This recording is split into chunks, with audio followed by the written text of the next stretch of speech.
So I said. I call this meeting of the Davenport School Board to order. School board meetings are now open to the public, but the district will comply with Iowa Department of Public Health and the governor's recommendations as to gatherings and social distancing. To comply with the 6-foot distance directive, the boardroom has been arranged to allow 6 feet between attendees. This, however, is resulted in a limit being placed on the number of individuals from the public who may attend in person. Capacity of the room to allow for social distancing is 30 members of the public. Masks are required to be worn in the boardroom, but you may remove your mask if you speak. As with prior board meetings, you may access the board meeting remotely as well, but open forum will be in person only. Director Beck, would you please read the board priorities? The Davenport School Board establishes the following priorities to ensure the academic success of all students. Provide leadership and direction to improve the overall learning environment in our classrooms, schools, and district, including the health, safety, security, and happiness of students and staff. Direct and support actions, programs, and activities which reduce the impacts of poverty on our students, their families, and our community. Director Postian, would you read the board mission and vision statements? Mission statement: enhance each student's abilities by providing a quality education enriched by our diverse community. Vision statement: education that challenges conventional thinking, prepares all students to compete in a global society, and inspires our students, parents, staff, and community to answer the question, what if? This is the time on the agenda where we usually do student board reports. So I want to welcome, we have 2 student board members with us. This is the first time we've had student board members since March. Casey Scott from North High School is here, and Ola Johnson from West High School. Have you been briefed on student board reports? Okay, does anybody have a student board report? You want to go? Yeah, I can go. Go ahead, Casey. Awesome. Cool, I got the mic to work. Pull it closer to you.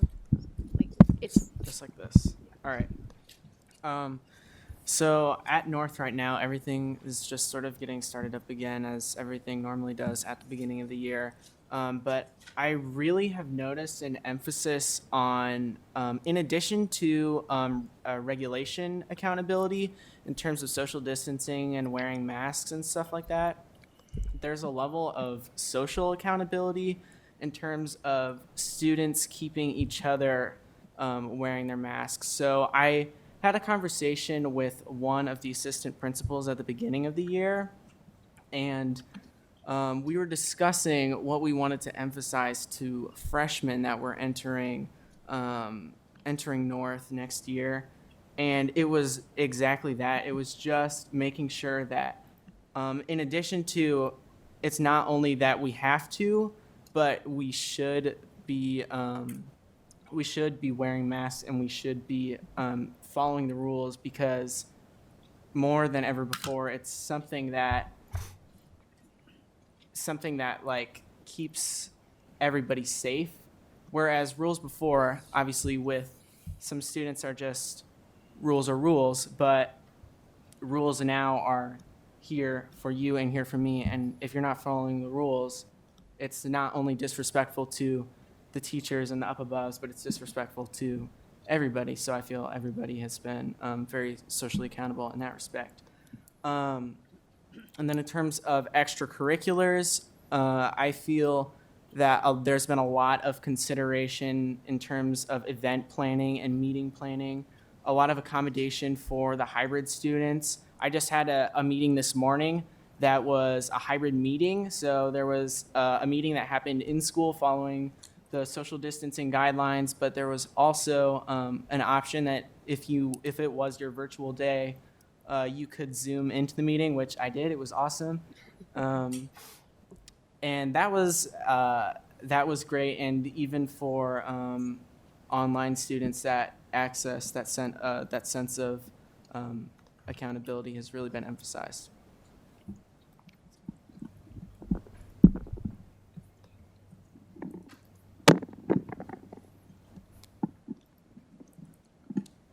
So similar to North, we have a lot of teachers implementing the rules while also students are backing those rules up by making sure that everyone is accountable for it, for following the rules. So one thing that I think has been really interesting at West has been how we've made the rules, the social distancing, the staying in this area specifically, how we've made it fun and enjoyable for everyone. So for like some classes like band, for example, on the floors we have arrows that show which direction you're supposed to go. Some of the teachers have made hopscotch out of tape on the floor, so you have students playing around on those while following the rules at the same time. So I think that's also helped students feel feel comfortable with what's happening at the moment. And so other things that have happened, for extracurricular, we haven't really established anything specific. I'm not sure what's happening in terms of clubs, but for example, sports, I know those are going on right now, and we have students at the games, at the rallies, following the rules like social distancing along with wearing masks, because those are required. And yeah, it's been a interesting 3 weeks, 4 weeks, but but yeah, it's also been a bit enjoyable too, so. Thank you both. Yes, sir. Do you mind if I add? Awesome. So that just got me thinking. The staff at North too, and I'm sure that this echoes across all the schools in the district, I've noticed have really empathized with students during this time. Obviously, have been able to understand where students are right now, and even whether it's like a deadline with an assignment or anything like that, staff on all the levels are like, hey, we get it, we know where you guys are at right now, and we know, hey, it sucks, but they are very I know I keep saying it, but they're very empathetic towards students. So just had to add that in. Thank you. Thank you. Board reports. Director Hayes? Kind of on the lines of the student reports, I've been attending a lot of North football games, proud Wildcat grandma. So we've been going to North games, and I find that in order to get into the stadium, you need to wear a mask. However, we always sit in the student or right next to the student section, and there are no masks. And I've often wondered with the students, how is it or why is it that when you get in there that you take these masks off and they're talking and laughing and giggling and having a lot of fun with these masks off so close to one another. And that has been a concern for me in going to these games. But as far as behaviors and everything else is concerned, the students have been absolutely wonderful, but I do have some concerns about removing those masks when they get into that designated student seating.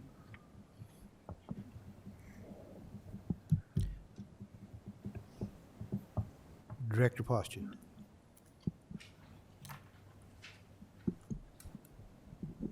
I'd like just to welcome the student representatives and appreciate you taking your time to come to the meeting. I visited with Ola a little bit. She's a senior at West. She's going to major in education with an emphasis in ESL. So HR, get her name and number, okay? And then another thing, I had Mary register me for a budget reduction workshop, and I'm reviewing that material along with Karen is going to be reviewing that material. And then I think Karen is going to have a follow-up in a board request concerning budget reduction. Any other board reports? Move to communications, open forum. Open forum is a time for members of the community to give input at board meetings regarding school district issues or concerns. Individuals who want to speak should fill out an open forum request and give it to the board secretary prior to open forum. The board will not act on any issue presented during open forum if it was not published as an agenda item. Iowa Opens Meetings law prohibit action on any issue that is not on the agenda. The president will set the amount of time allowed for individuals to speak during open forum. The board asks that no charges or complaints be made against individual employees of the district or community during open forum. Remarks that reflect negatively on the character or motives of any person will be called out of order. We'll be appropriating about 3 minutes per for people to speak at open forum. When your name is called, please come to the podium, state your name and address, and tell us what's on your mind. First person is Georgia Jacklin.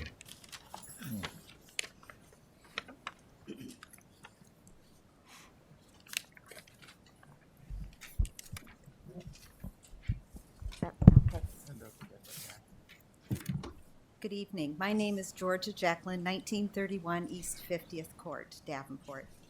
I attended and spoke at the State Board of Education's meeting last Friday.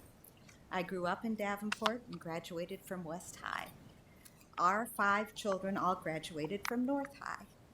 I taught in the Davenport schools, and many years ago I was on the board for 2 terms. The education of all children in this community has always been and will always be a high priority in my life. In fact, I'll tell you, I haven't even been in a grocery store since March, but I'm here tonight. Davenport has undeniably had equity issues in its district, and I know that there is no one on this board who would not want those addressed and remedied immediately. But Davenport is certainly not alone in this. The entire state of Iowa has equity issues. Our whole country has equity issues, and all of these need to be corrected and should have been corrected a long time ago. I would encourage the board to evaluate the state's mandates carefully. Quick decisions are not necessary. There's a lot of information that needs to be clarified and evaluated before you are pressed into a decision. The heart of any community is its schools. Our children need your courage and direction more than ever before. Frankly, I watched the State Board of Education participate in a meeting that appeared to have been pre-decided. Not only did they decide to undermine the Davenport School Board, they also chose to dismiss the wishes of the voting public of Davenport. This is extremely troubling on many levels. I know you don't want another fight on your hands, but our children's futures are yours to guide. You were elected to set policy and to hire a superintendent. I trust that you will have the courage to carry out these duties and will continue to take care of all the children in this place that we call home. I hope you can take a deep breath, and please know that you have support. Thank you. Nikki DeFaw.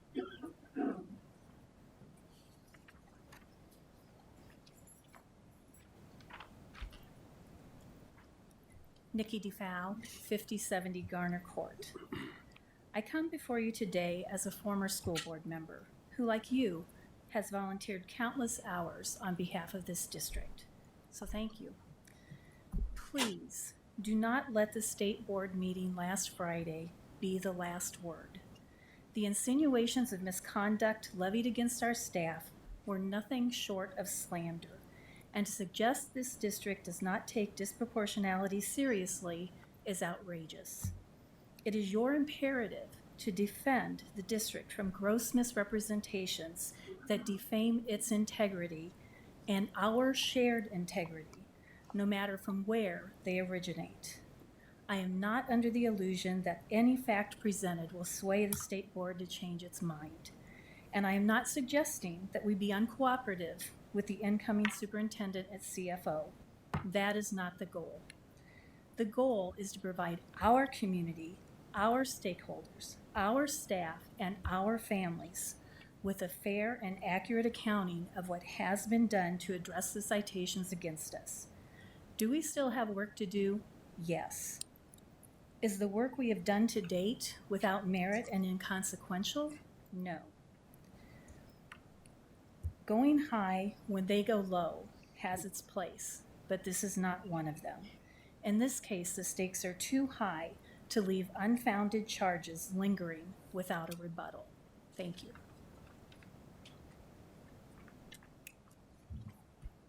Steve Stoltenberg.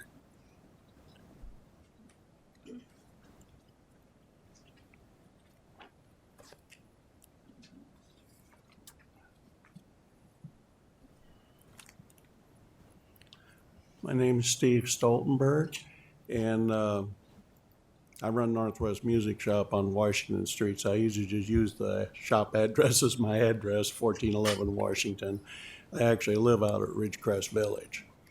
I'm here tonight because of what I saw in yesterday's Quad City Times. On the front page, there was all the cheerleaders from North High School kneeling during the national anthem. I think that is very wrong. I think these kids should be taught a little bit about what people like me that were in the service and anybody else here that was in the service has done for this country. And if it's not done with administration, then I think the school board should be taking a lead in this to instruct the administrators. When I tried to call the school today, I got nothing but the runaround. Actually, your board secretaries thought I should come tonight, so that's why I'm here. Because we've got to teach these kids to respect the country and the flag, and it's just, first off, and the other thing is I thought it was very poor for the Quad City Times to put that on the front page of the Sunday paper. I think there's a lot of other news that deserve more place than the kids kneeling for the national anthem. So I think as a school board, you need to instruct the administrators to teach a little bit to these kids as far as to respect the country and everything. The other thing is, well, this doesn't have anything to do with this, but I think also you need a dress code for these kids. When I've been into some of these schools, I'm sorry, they look like bums, some of these kids running around in the school. So I think you need to enact some kind of a dress code so they look like decent people. But the main thing is this thing about respecting the country, and that needs to be taken care of first. So that's all I have.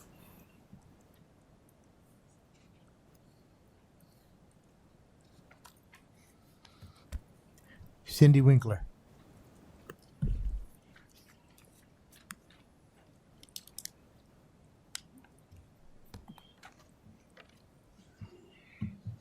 Good evening, and thank you so much for your dedication to the students in Davenport schools. We're lucky to have you.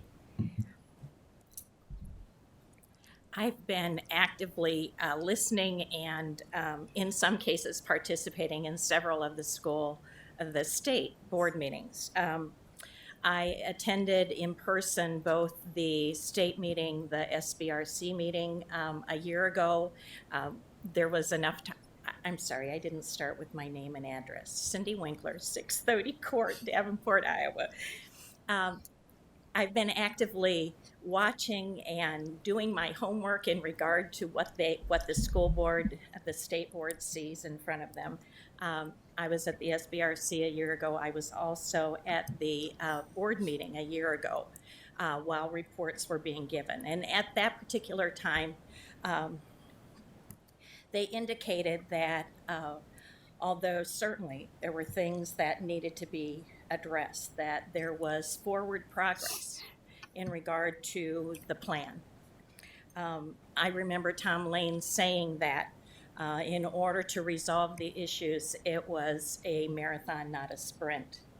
I'm not really sure what happened between then and now in regard to the attitude of the state board and the Department of Ed. but it certainly has shifted. I want to address, though, the information that really concerns me, or the lack of information that concerns me, as a direction from the State Board or the State Department of Ed.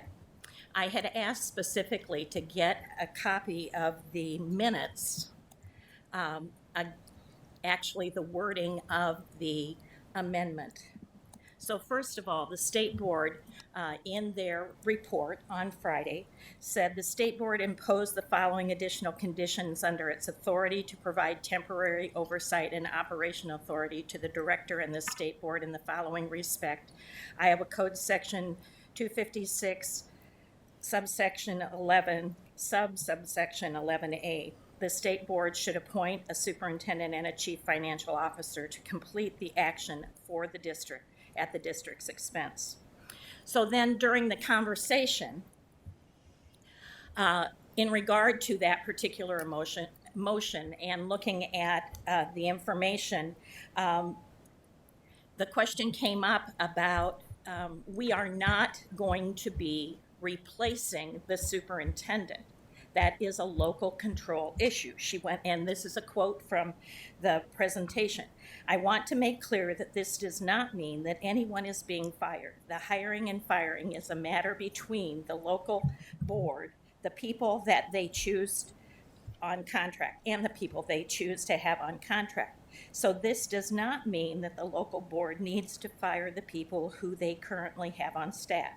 She further clarified that the current superintendent and the current CFO may lose their decision-making authority over the things that the State Board is taking over, but no one is necessarily being dismissed.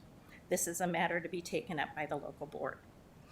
So as I thought about that comment, and I thought about then the motion that was made by one of the board members, it was moved and seconded that the board accept the staff recommendation to implement a new CFO, a new superintendent, and that the Department of Education and the Mississippi Bend AEA and the Davenport School work on a time frame as to when the transition will occur. I'm a state representative. I thought, okay, let me go to the code, or let me go to the administrative rules and figure out what this next step is. You can't be a team player if you don't know the rules. And I asked, so I thought about what those questions were, what questions I would look for in the code. Questions like,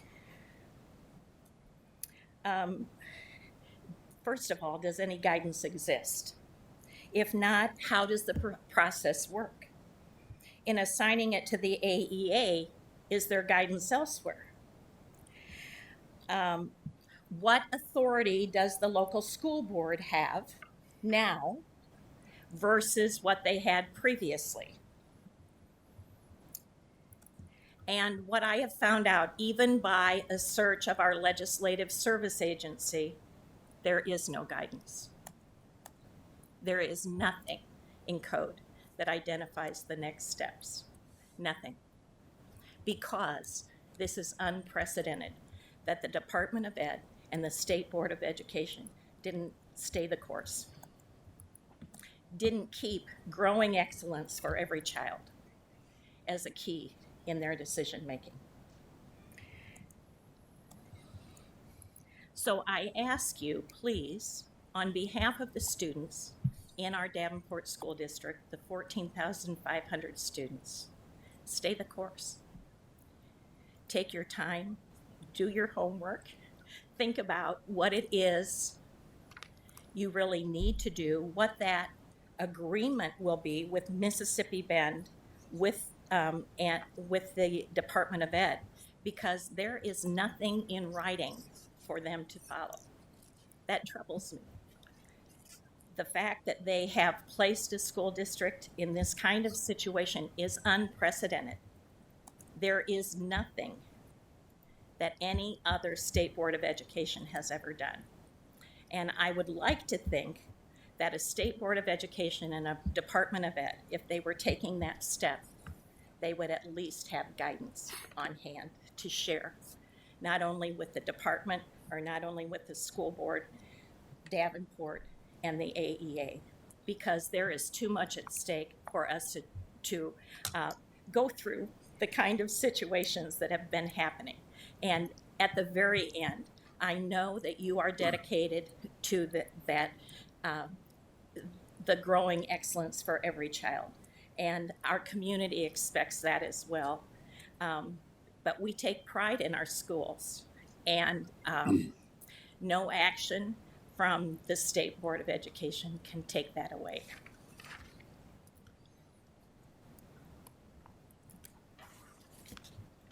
Katie Gansert.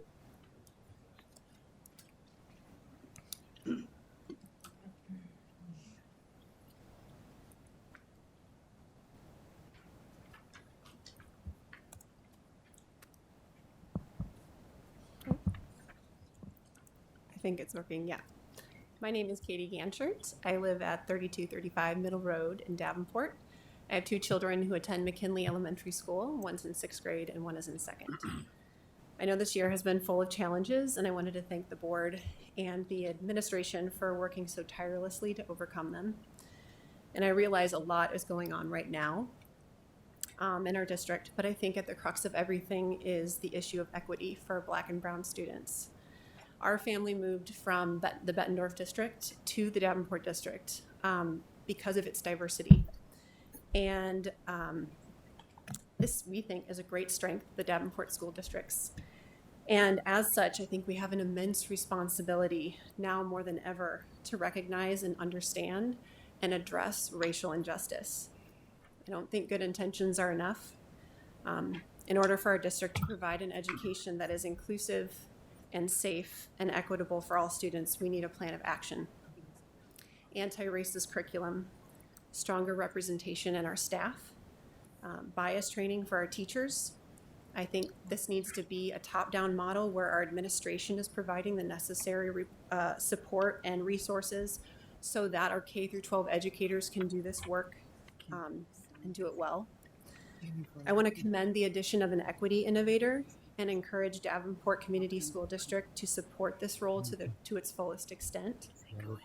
I also applaud Allison Beck's suggestion to read a book together in order to better understand the ways in which racial injustice manifests itself in our classrooms and our schools.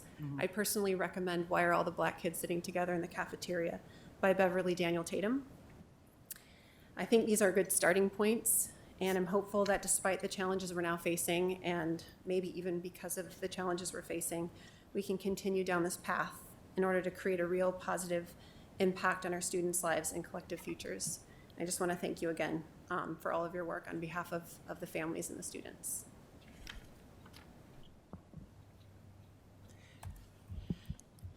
David Feeney.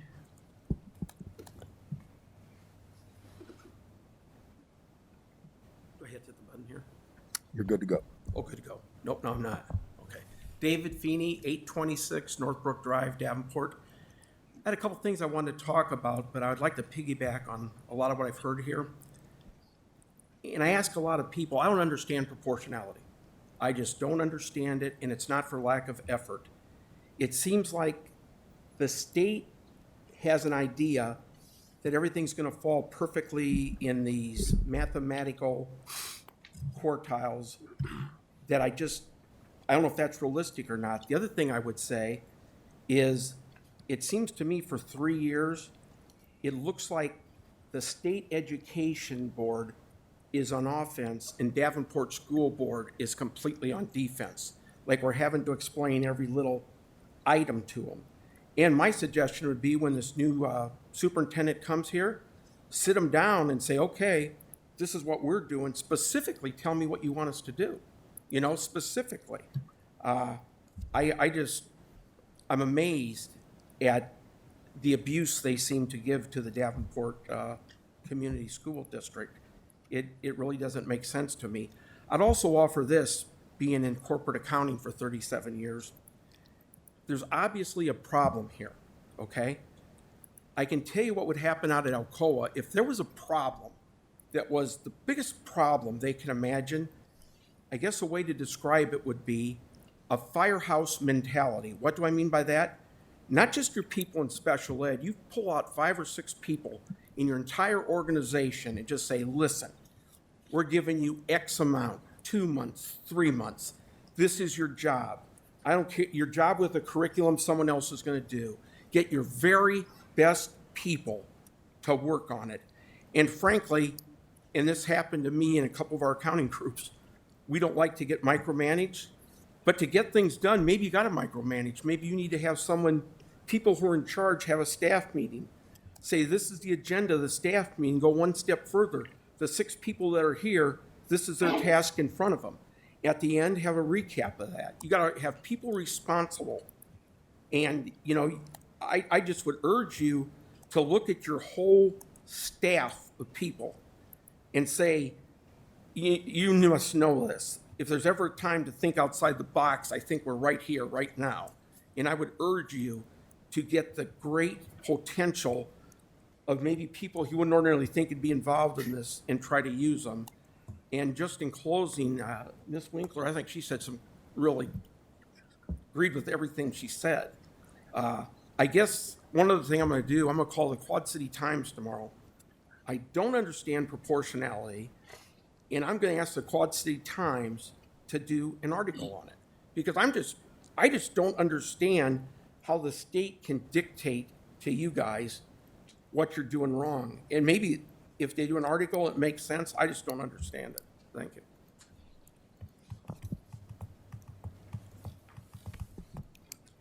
Joyce Clapp.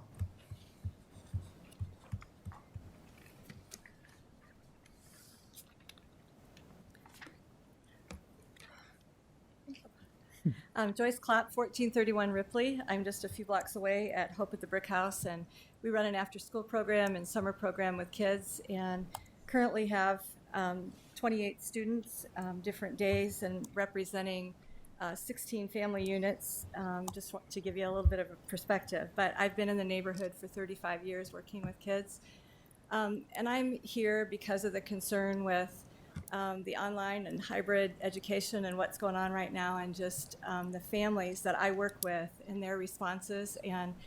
And I'll just shoot to the end of it and say I just really encourage a survey to go back out to parents and teachers alike to see exactly where we're at and what's going on. And I hope that's in the near future, because I think there's some really deep concerns, and I appreciate hearing the other end of it somewhat from the students that were here tonight. But I have parents who are saying 100% put my kids back in school. They signed up for online education to start with because they had no other options. They didn't know how to work and how to babysit and what to do. I have a parent that's working 3 13-hour days, and she works Monday, Tuesday, Wednesday, and thought that she could do education, most of her education, on those other days. She had a babysitter that was signed up to help, or was on target to help. The second day, the babysitter said, I can't do this. I don't understand. I'm not doing it anymore. This mom called me and said, is there any way you can help? And I started getting her child during the day because I already have a full load after school. And so as I started working with him, he's a first grader getting possessive nouns as homework. He's getting, he has an online meeting with teachers. An hour of that meeting was a show and tell hour. I realize that's important and fun and that kind of thing, but the entire meeting was show and tell. Another day, the teacher's computer froze the entire time, off and on, and she ended the meeting in 20 minutes. And that has continued with the Google meetings that has gone on. This mom was told that her son was not in attendance because he hadn't signed in by 3:30 each day. That mom gets off work at 9 and they get home at 9:45, and she tries to go over one thing with him each night before he goes to bed, and the next morning tries to encourage him with the day. He has gotten to the point of saying, I don't want to do this anymore, and he's in first grade. I have another parent who 2 days in a row came home to a fourth grader in tears. She works, and 16 of over half of my parents work healthcare jobs. This mom came home and her daughter was in tears, a fourth grader. And Mom said, "Don't worry, we'll work. We'll work at it. I'll help you." She worked another 4 hours. At the end of the night, 9 o'clock at night, the next morning at 8 o'clock, the teacher posted new assignments and said, "I posted the wrong thing yesterday. You need to do these." The mom called the teacher and explained what they had done, and the teacher said, "I'm sorry, but you need to do the assignments I just posted." Another parent has 5 kids from first grade to high school. One high schooler is an honor student and dual enrolled. Another one has an IEP. She explained at the IEP meeting that was on the phone that this student cannot grasp online learning. Right now, currently, he's not only doing assignments online from school, but Edgenuity online, because that's what they first signed up for, and then also in the classroom, and he's totally overwhelmed. A kindergarten student had only 2 months of preschool. He doesn't know his letter sounds or letters. I realize that's not the teacher's fault, and I'm not here to bash anybody. I have a passion for what's going on, and I'm behind what's going on and want to be supportive. But those issues have not been addressed, and we're addressing them through our speech pathology students from Ambrose, because nothing's been done. And I realize that there's some parent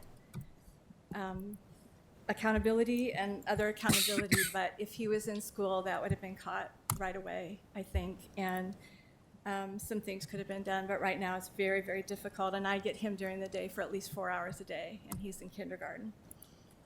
A first grader was on Edgenuity, and for 3 weeks her guardian was told that she had not signed into classes. We consistently could not get signed in. I couldn't either, and I'm a teacher by career. She was told, "Just sign in your name and your birth month." And again, this was on Edgenuity. Last Friday, I asked for the login information, and she was told, and she has some learning deficiencies, she was told to sign in her name and her birth month. They had entered her name wrong and misspelled it, and no one was told. And so I caught it when the new login information came through, and so she just started her education this week. I've talked to students as I've picked up kids, or teachers as I've picked up kids, and just asked them how they feel about having the kids in the classroom and the risk of what's involved. And I had one teacher that said, "I can only speak for my team, but I want my kids here, and I'd go 100% with the risk." But I also talked to another teacher, and I know not everybody's in that same position. But that's why I encourage a survey to go back out, because I think we really need to assess where things are at right now. And I can tell you that 100% of these kids' parents are saying that they don't feel they're getting taught when they're online. And again, a lot of it's because of deficiencies that they have maybe, and not as much support at home, but it's not because parents don't care and don't have passion, because those parents are in my building trying to figure out how to do it and trying to figure out what they can do to be of more help. So I just appreciate you listening and hope that we can assess it again. Thank you.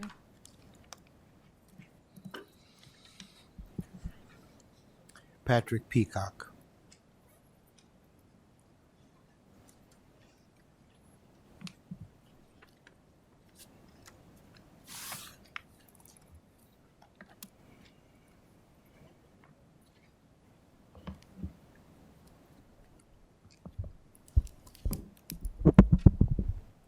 Thank you so very much for giving me this opportunity to speak. My name is Patrick Peacock. I reside at 220 East 37th Street. I am not here in my official capacity. I'm the 7th Ward Alderman here in Davenport. I wanted to come and express to you, because I know many of you on this board, some of my friends and others I hope to get to know better.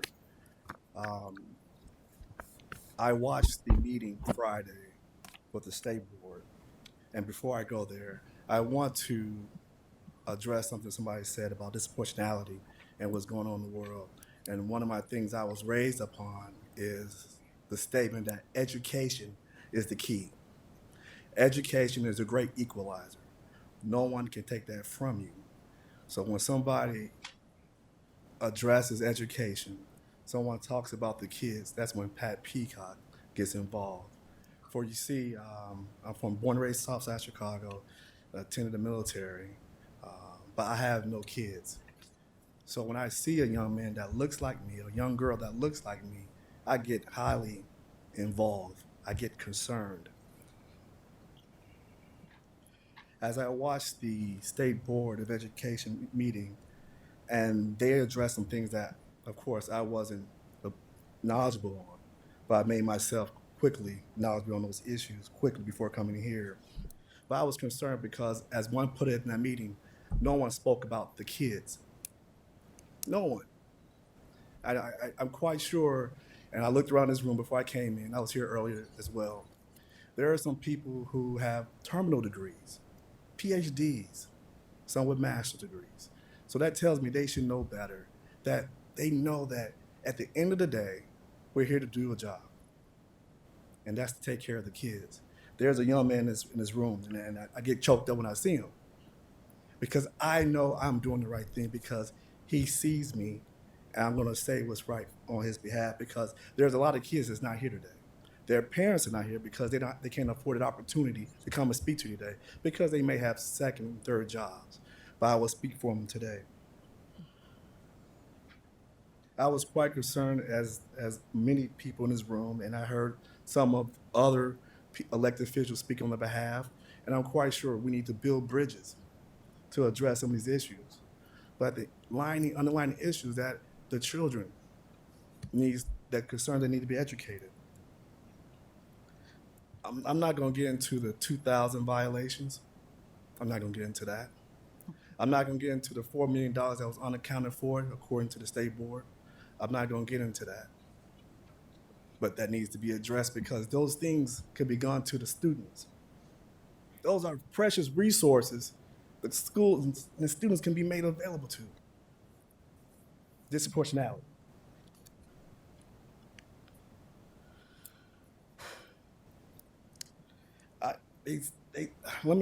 There's a point, and I want to hone this in, and I'm going to be very brief. If I was appointed a job, and they said, well, you need to complete this by the end date, and I failed to meet that end goal, I would probably be relieved.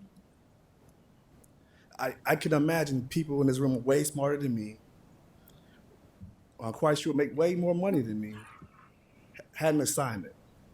It's called an action plan to address the 2,000 violations, if I'm not mistaken, but I'm quite sure I am. And according to the State Board, it was incomplete. If that was me, I'm quite sure I'll be relieved. I was the United States Army. If I had to turn my paper in, to my report to my colonel, young captain, you are relieved of duty. Because at the end of the day, there is what we call repercussions. But these repercussions are our children. And once again, I get fired up. Please excuse me. Because that is my legacy. That young girl, that young boy that looks like me, that cannot be here today. And when we say we don't have the money, I'm going to call BS. We do have the money. And hopefully that the city council, school board can work together to address some of these issues. I'm not here as an antagonist. That's not my role. But I want to know that there's a young man named Pat Peacock that's going to sit in the back of this room and speak truth to power, because no one else can. I will speak up for the kids each and every day. Until that gets to every elected official that understands this, then we need to have a side conversation on what's really important. It's the people, the students in this great area, in this great district. And if anybody needs to talk to me, I'll be in the back of the room.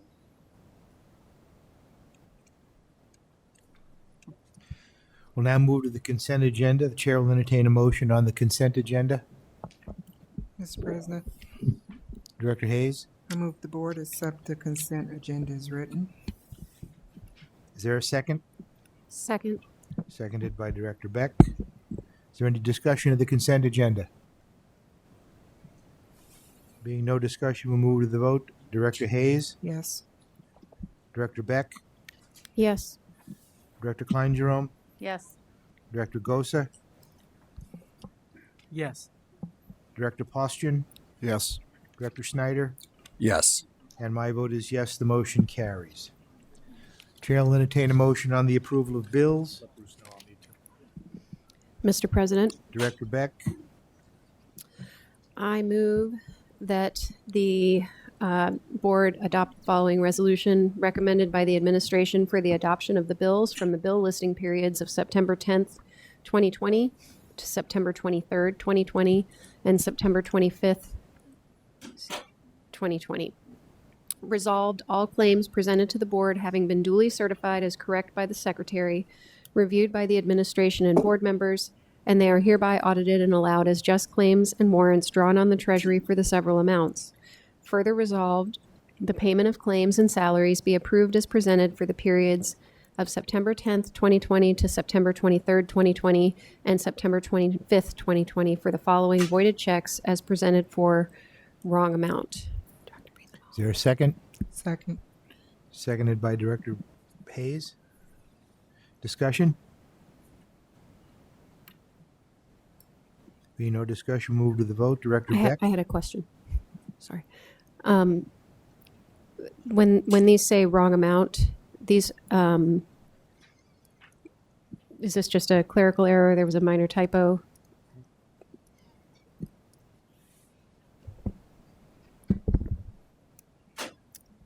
So when the bills were presented to us, we upload them into our system, and when we were putting the checks together, we noticed that there were some with some incorrect amounts, so we just voided them and replaced those. Thank you. Further discussion? Move to the vote. Director Beck? Yes. Director Hayes? Yes. Director Gosa? Yes. Director Postian? Yes. Director Klein Jerome? Yes. Director Snyder? Yes. And my vote is yes, the motion carries. Superintendent's report? Mr. President, good evening, and thank you for the opportunity to give the report this evening. I wanted to begin by discussing the level of community, knowing that we've been in school now for the last 3 weeks, and obviously there was a great deal of planning to get our school year off to as positive of a start as possible. And I have a thank you that I'm going to read to a whole host of folks. But a few days ago, I had spoken with regard to the work and the efforts that have been put forward on behalf of the students here in the district to get them off to a good start this year. I had spoken specifically at the state board meeting, for example, how as a result of board action with our MediaCom contract, we now have an additional 300 students who in the past would not have been able to afford internet access, and we've been able to make those connections to over 300 households in the district, with more to go. So, but I'm proud of the fact that we were helping our students get there. I had also mentioned,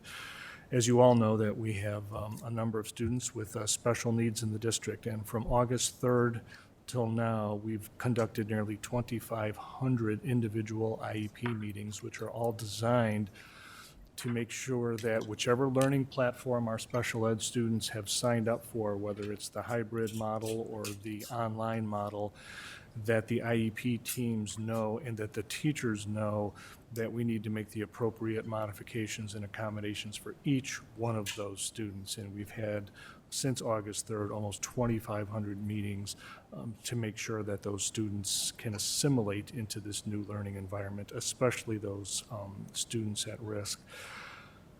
We've also heard, and I spoke also on Friday, the fact that there's a new federal program to feed and help families in need, families that are in poverty. And we served over 5,000 meals last Tuesday, where people were lined up around the street to get the free meals from our school district. And my hat's off to the entire operations department as well as our food service staff.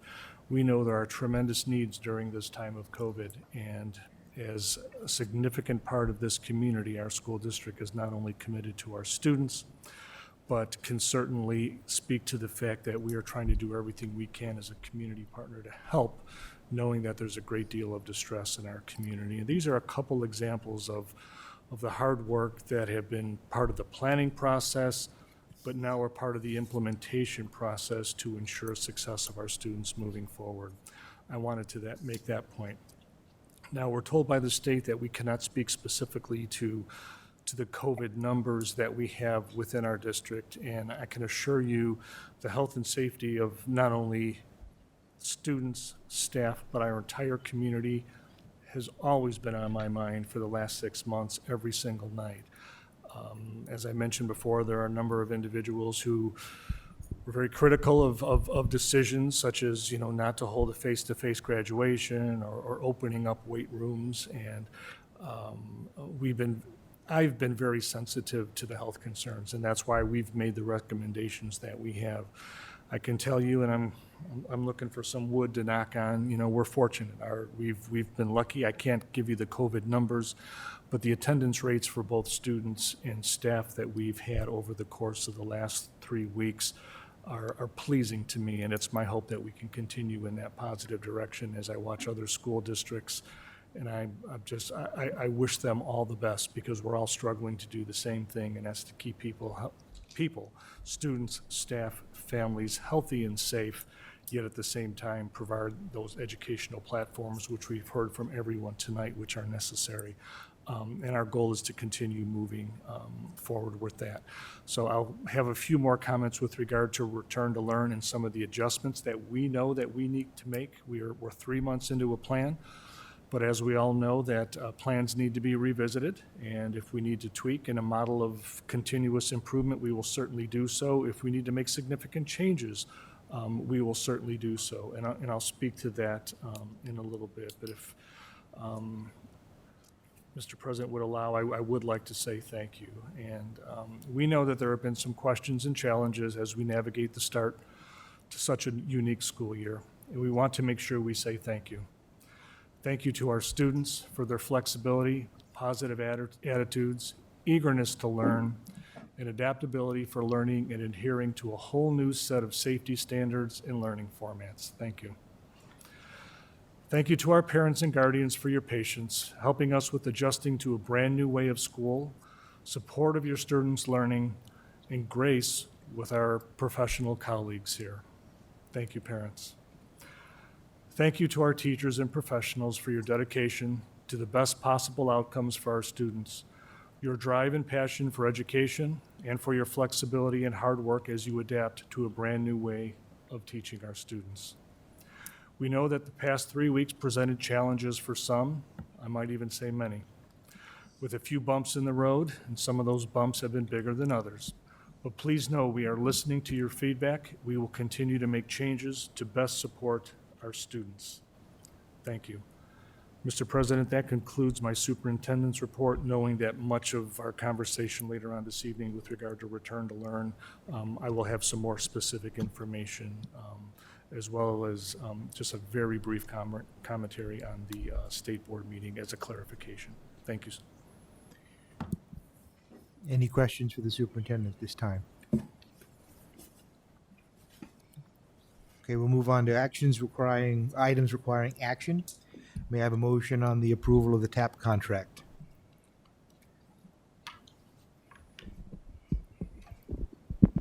Mr. President, Director Beck, I move that the board approve the TAP Transition Alliance Program contract in the amount of $143,861.92. is there a second? Second. Who is that? Director Hayes? Thank you. Any discussion? I'll start with the superintendent. Again, thank you, Mr. President. This is a very important program to the school district, especially our special needs population with regard to transitional programming. It's a relatively new program, and if you take a very close look at the information that was provided to you, not only is it the details and an explanation of what this program does, but as we know, it's very important that we look at data and we look at the metrics when we make a decision. So as we ask you as a Board of Education to approve a contract or have a discussion, we would like to make sure that there's data and there are metrics that justify the administrative recommendation that you're seeing. One of the things I would like to do is, as you know, Dr. Schmitz has been very instrumental in moving our special education programming forward. I've asked her to include the metrics within this particular contract so that the board understands why we're making this recommendation, where we are right now, and where we hope to go once this program is approved for continuation and allows it to develop our transitional program. So Dr. Schmitz, if you could give just a little bit of background, again, on the program itself, but the metrics that we're seeing and why we're making this recommendation today. Thank you. As you can see from the proposal, this is a really well done program as far as helping our students with IEPs transition into a number of different areas throughout as they move into their post-secondary career. And the metrics that Dr. Kobilski is talking about are ones that we are required to federally report on each year. We have, as a district, been significantly lower than the state average in those particular metrics.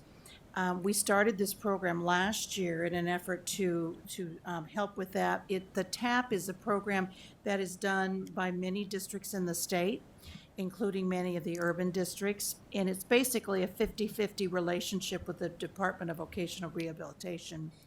And it has some wonderful data to suggest that it is very effective in helping kids find jobs or go on to college or whatever their choice might be after they graduate from high school. We just started last year, and then of course we had a significant part of the school year cut out.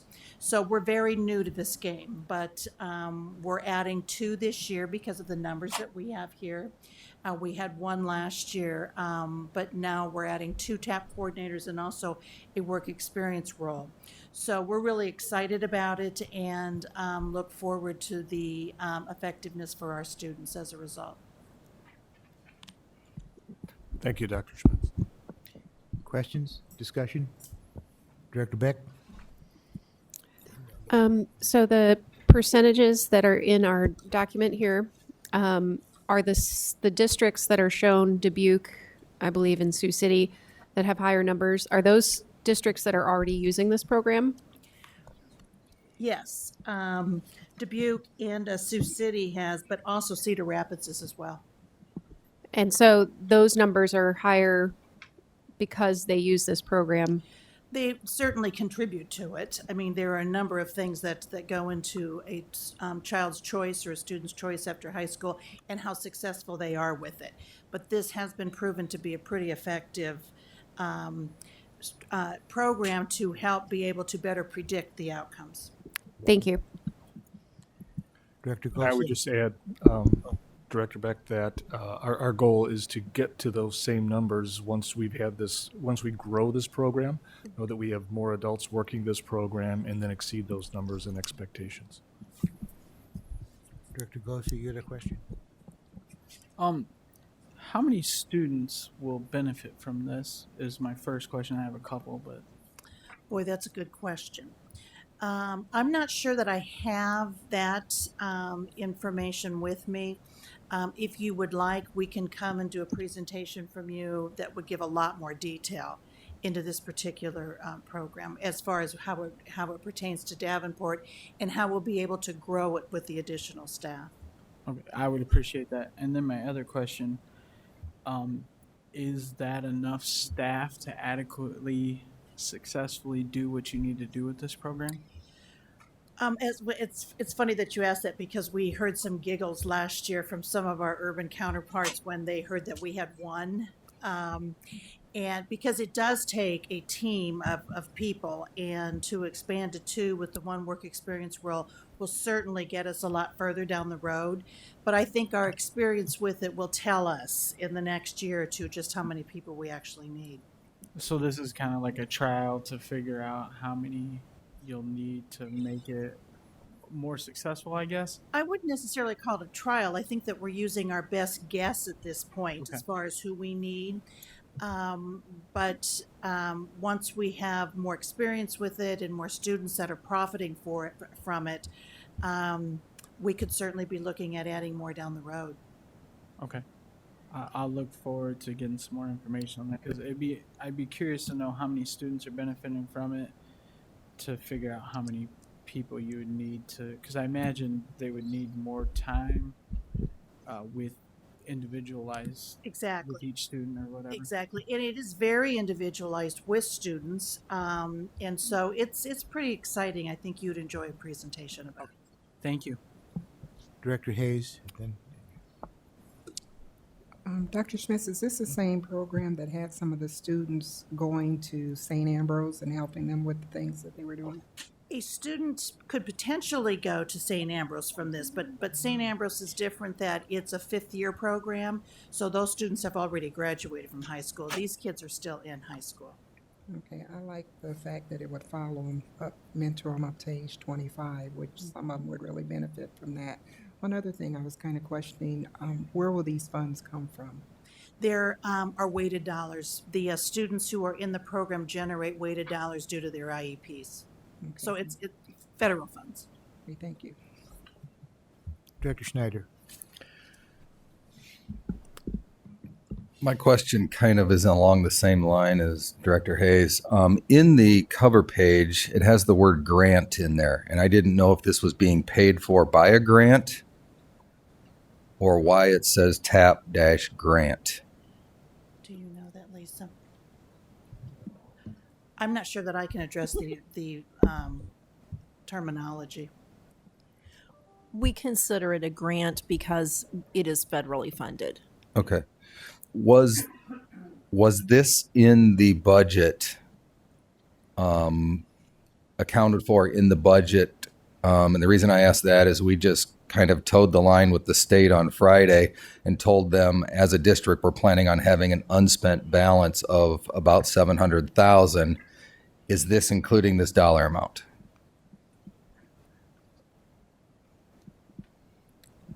I would say yes, it is.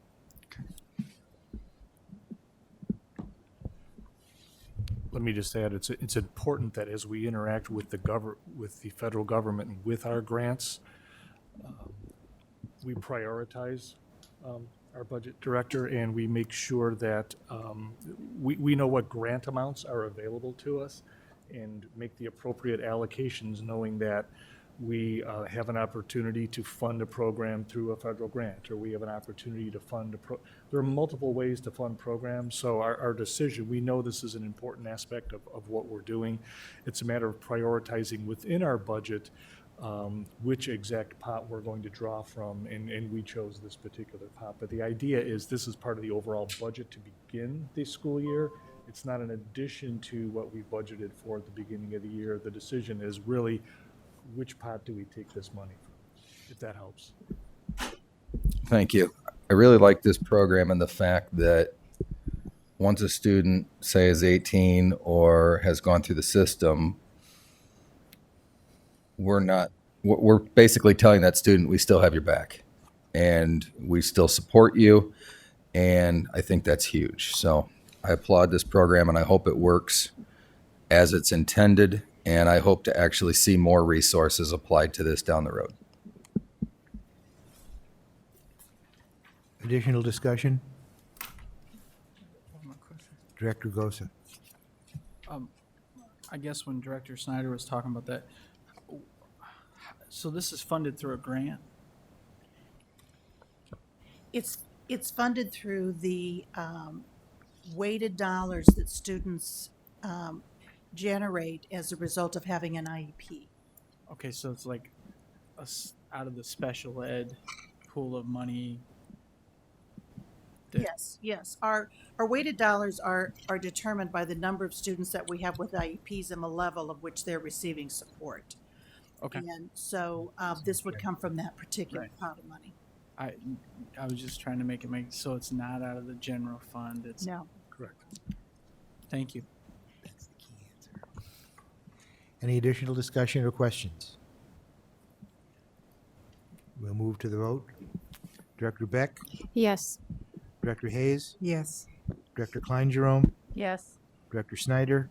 Yes. Director Postian? Yes. Director Gosa? Yes. And my vote is yes, the motion carries. May I have a motion on the approval of policy? Mr. President, Director Beck? the Policy Committee recommends the board approve the Code of Ethics policy. Second. Is there a second? Oh, Director Poston seconded? Ah, you're moving faster than I can ask. Discussion on the policy. Is this the second reading though? Go ahead, Director Gosa. This is only the second reading, right? This is the final reading, correct? I thought normally we had to do it twice, but if we can do it, I'm fine with that. I just wanted to make sure. This is the vote one. Yeah. Okay. Yeah. All right. Thank you. Yeah. Discussion? Move to the vote. Director Beck? Yes. Director Poston? Yes. Director Gosa? Yes. Director Klein-Jerome? Yes. Director Snyder? Yes. Director Hayes? Yes. And my vote is yes, the motion carries. Discussion items, Department of Education update. Superintendent? Mr. President, quick comment in the sense that very similar to when the COVID pandemic struck, there were far more questions that were lingering out there than answers. And as a school district, we are doing everything we can to try and get more clarity from the outcome that came on Friday. But I thought it was very, very important to clear up what potentially could be a misconception out there. First of all, it is absolutely true that we've submitted our certified annual report that shows a positive unspent balance. It's the first time since 2015 that this district has been in the black, so to speak, as opposed to being in the red. And we've submitted that report under the guidance and help and tutoring of the SBRC all along the way. That report has also been vetted with Gary Sinclair, who you've hired as your independent second set of eyes to look at that report. So that is absolutely true. There was one comment that was made at the meeting, and it was alluded to a little bit here this evening, and I have to make sure that we're perfectly clear on this. It was stated as a concern at the State Board of Education meeting regarding a drop in miscellaneous revenue. And it was stated at the state board meeting incorrectly that we did not have an understanding of why we've had that drop in miscellaneous revenue. You heard this evening that there was $4 million that was somehow unaccounted for. That is simply not the case. We knew we had a drop in miscellaneous revenue as a school system. That drop was a result of factors that we know. For example, our Medicaid payments are down dramatically. We do not get Medicaid dollars from the federal government when students aren't physically present here in the school system. So from March on, our Medicaid payments took a nosedive. Also, the district does have a fund that is invested. Interest rates, everyone knows if you have a checking or savings account, don't even think of having an interest rate. That's certainly affecting our revenue. And also, we've had a number of private grants that we were counting on as a course throughout the entire year. And as you know, the world has changed. And many of our benefactors either don't have the funds that they anticipated having in order to forward those to our district, or they are struggling in and of themselves, working themselves through this pandemic. So let me make it perfectly clear. Yes, we've had a drop in our miscellaneous revenue, but we know exactly why we have a drop in miscellaneous revenue. Our accountants have been here. They've been in our school district. They will issue their final report. But at the end of the day, in addition to having that accounting taking place, the SBRC has informed us that we do not need to appear in front of them this year. Thank you.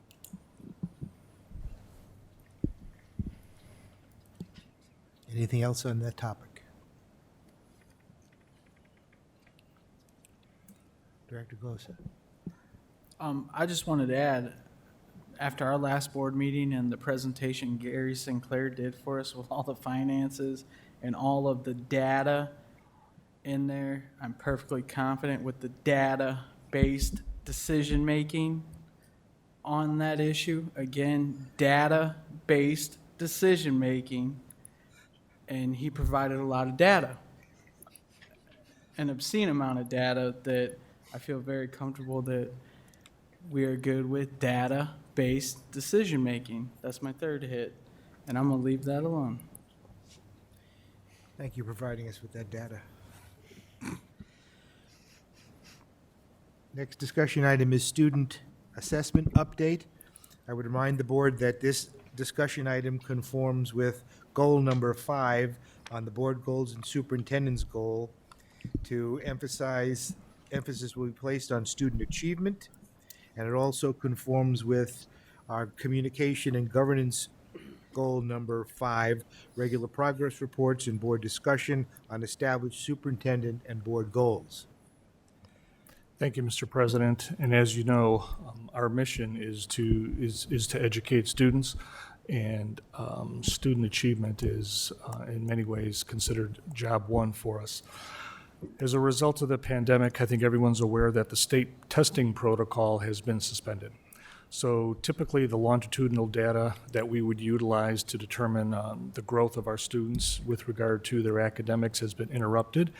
Yet I thought it was very important for the board to know that we are putting together a committee of the whole meeting, a board workshop that will be devoted strictly to student achievement data using the metrics that we still have available to us, knowing that the state reporting is no longer a metric that we can add to the conversation this year. So I've asked Associate Superintendent Scott, as well as other members of the team, to just give the board a quick synopsis of the types of assessments that are currently taking place in the district, because they are, despite the fact that the state is not, and sort of foreshadow what that assessment conversation will take a look at. So Associate Superintendent Scott, I have Director Guy, I believe, is here to talk specifically what are those assessments that we currently have in place so that we can keep track of how well our students are doing, whether it's COVID or not, and then how we will be presenting that data for you in a workshop, hopefully in the very near future. Thank you. Good evening. Yes, tonight we're really just going to talk a little bit. Corey is from the lead of the curriculum department is going to talk about some of the assessments that still happened last year, because we still had school up through March, and then what assessments we're actually still doing this year. I know the Iowa assessments, a lot of information about that being canceled last year, but there still are many assessments we do throughout the year, and we'll be willing for questions. We just have a short presentation. So Corey, I'll turn over to you. All right, good evening. So when we talk about assessments, we give lots of assessments in our school, but it's important to kind of think about them in two categories. We have state mandated assessments and federally mandated assessments. Then we have best practice assessments. So I'm going to go through what are our state and federally mandated assessments and give you an overview of the data that we have for the past 3 years on those assessments. So the first one is we have our standardized assessment, which is the ISASP. It's old. It used to be called, Iowa Test of Basic Skills. That's changed, and we gave that first assessment, the Iowa Assessment of Student Progress, called the ISASP, in 2018-2019. So that was our first year giving that standardized test. Last year, due to school closure, we did not, the state suspended that assessment. We didn't have to give that. And so this year, we will give that assessment in April. The second one mandated assessment is the ELPA 21, which is a screener data for all students who are in our ELL programs. So that's a screener data given to students in kindergarten through 12th grade who get English language services. That was given starting in 2018-19. Last year, we were able to also give that before school closure, so we have that data, and we'll give that again this year. I want to go back to the ISASP. Along with the ISASP, for our students who need an alternate assessment, we give the dynamic learning maps. So that's another state mandated assessment. And then for students kindergarten through 6th grade, we need to give an early literacy screener. That screener is given 3 times a year. We have data on the FAST assessment going back 5 years, and we were able to give that last year. It's a screener that happens 3 times a year, and we were able to give that screener in the fall and in the winter. We did not give that screener in the spring due to school closure, but we have data going back 5+ years of FAST data for fall and winter.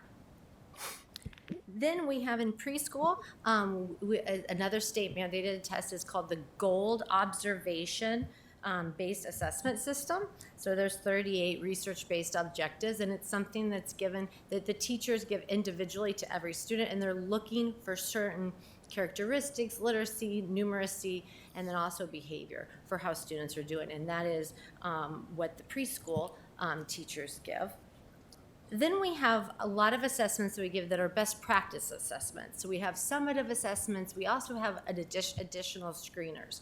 So I said that the K5, K6 literacy screener is called FAST, and that's a mandated assessment, but we also give a math assessment that's a screener, and that's called A-Math, and that's given for students in first grade all the way through 8th grade. We have the same data, a reading, for students in first grade all the way through 8th grade. And we've given that based on that assessment for the last 5 years. In addition to that, we also have the COGAT screener, which is not state mandated that we have to use the COGAT, but we have to have a screening process to identify students in our talented and gifted programming. And we use the COGAT and have given that for the last 10 plus years for our students. Recently, we changed that screener from 5th grade to 3rd grade, so that starts in 3rd grade, and we have data on that for the last 3 years. I mentioned that beyond the state mandated assessments, we have best practice assessments. So some of the best practice assessments would be our summative data that's given with district-based benchmark assessments. So at the end of a term, those are given in kindergarten through 8th grade, and we also have finals and other summative assessments. This year, and some of you sat on the Return to Learn committees, we also gave pre-assessments. So pre-assessments were very important to us this year because we needed to see what was the learning and teaching gap, right, that happened due to school closure. That would not be assessment data that we could look at for when we give pre-assessments in that fashion in years previous, but it is data that we can look at this year to see where those learning gaps have occurred. In addition to that, this year we're giving the ACT. Now the state, it's not federally mandated, but the state 3 years ago had us do conditions for learning, and you might remember that's a survey that our students take, and we started that in 2018, 2019. Last year, that was suspended, but we will give that due to school closure, but we will give that again this year in the spring. Another best practice assessment that we have, but it's starting this year, is the SEBH screener, which is a questionnaire given to students, and that will be completed November 1st. So that will be some of the metrics that will start, that will be a metric we'll start this year, and we'll continue to monitor that progress. So that's a lot of information for a short amount of time, so I'll take questions. Just one more additional thing. We also look at the ACT, and we talked about that, and actually one of the opportunities we're providing for our students is the ACT that didn't happen last year. We're testing all of our high school seniors on October 6th this year because they missed out on their junior test day. So we've got that scheduled. And the curriculum department does a great job. This is their swing away, is looking at assessments, and really a strong group. I've been sitting in all the curriculum meetings since the start of the year. And the example of that is the K1 testing. We made some accommodations of recommendations from the state on what our K1 testing should look like. And I'm just really proud of the effort that they do in this area. So we're open for questions. Thank you.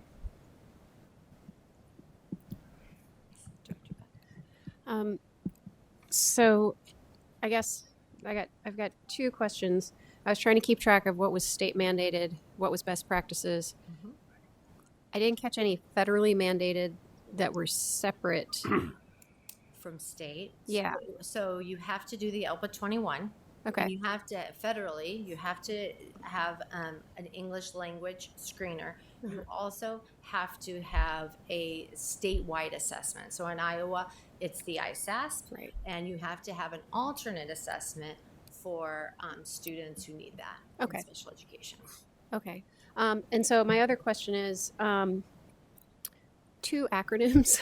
Yeah. What does FAST stand for, and what does COGAT stand for? Sure thing. And I wrote it down because I forget as well. But it's FAST is Formative Reading Assessment System for Teachers.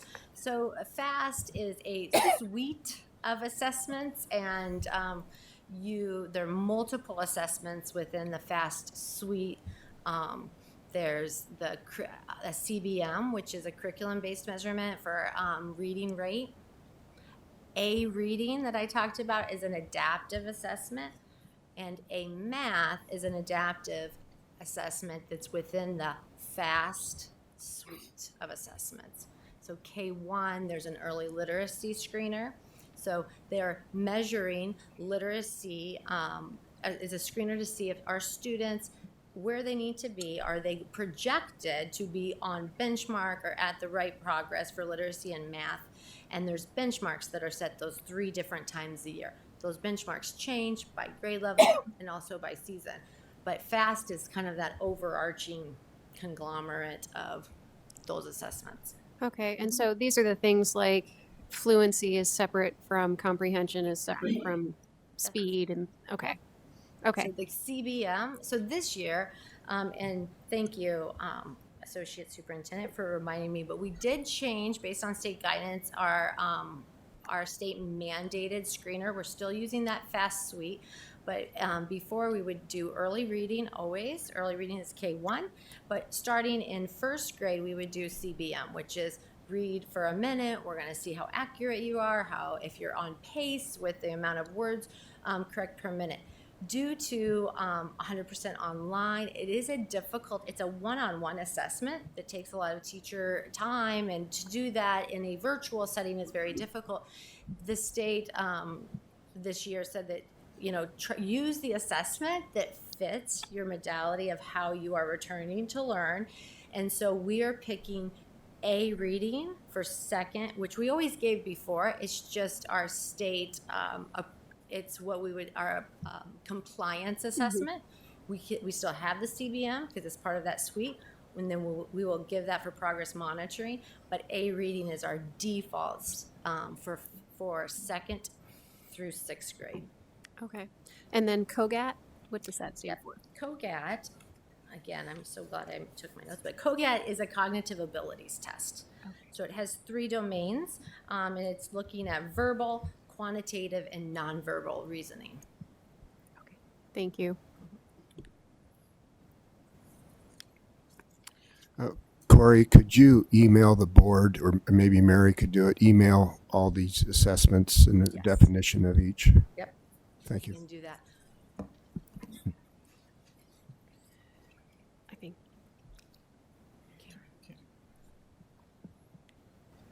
Corey, could you tell me, all these state mandated tests, are we getting money from the state to buy these and do these tests, or is this all on the district?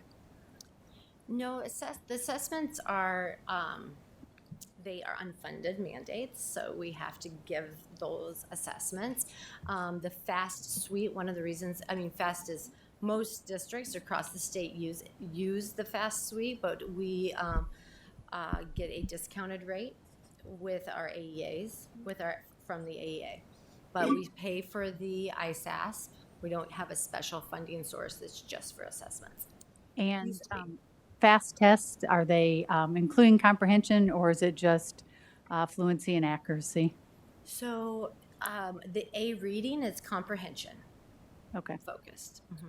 But the others are just fluency. The early literacy for K1 is going to be focused very much on phonemic awareness, phonics skills, early reading skills, and then the CBM is your fluency and your accuracy.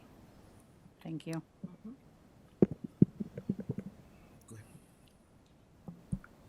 So my question is, after, I think you said you do these assessments 3 times a year, after they're done and you have the numbers and the data, can you send that to the board, or so that way we're keeping track of the data so we can make good decision making? Absolutely. We data based. And with the definition of all of these data points, I'll send the calendar of when we assess, when we give it, when we analyze it, right?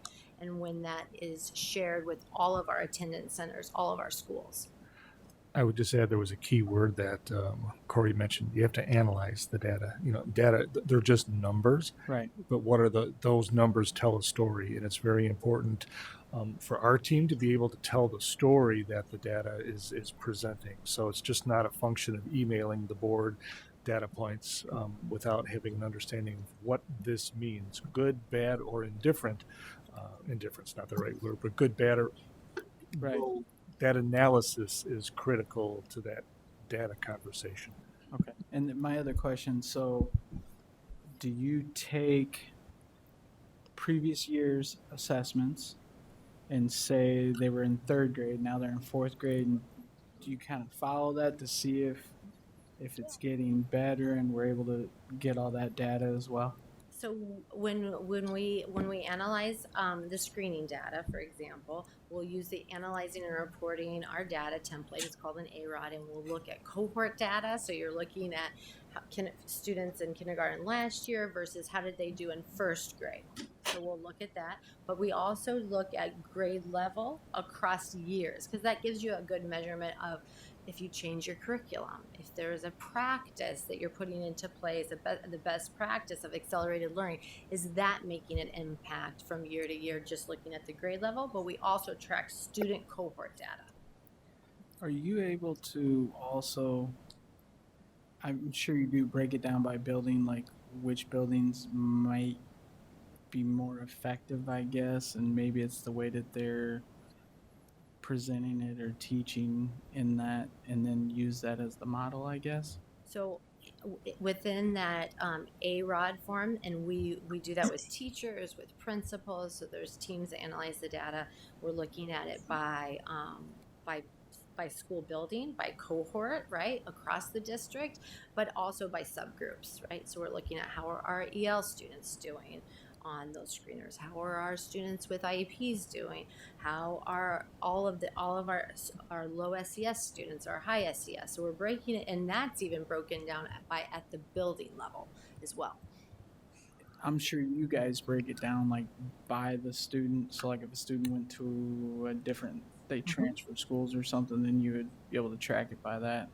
And then what we get is like an average of that class or whatever. Yes. So the teacher has their pulse on each individual student. The student who's not progressing where they need to be, they have to do progress monitoring, and they have that. We're looking at some of those more, we're analyzing for those more global trends. We're not breaking it down. We can look at it student by student, but that's really the teacher's job in the classroom. So when you're analyzing the data, data's the word of the day, by the way. When you're analyzing the data, is there a team that's kind of going over this? Because obviously, if there are different factors that can make it better, or coaching could be provided or something like that, or some leadership or something, is like who's all part of that team that analyzes the data? So it starts with members of our DSAT, which is our District Student Achievement Team. We have principals, teachers, our coach, some of our literacy coaches, our entire curriculum department will look at that. Then it goes to the building level.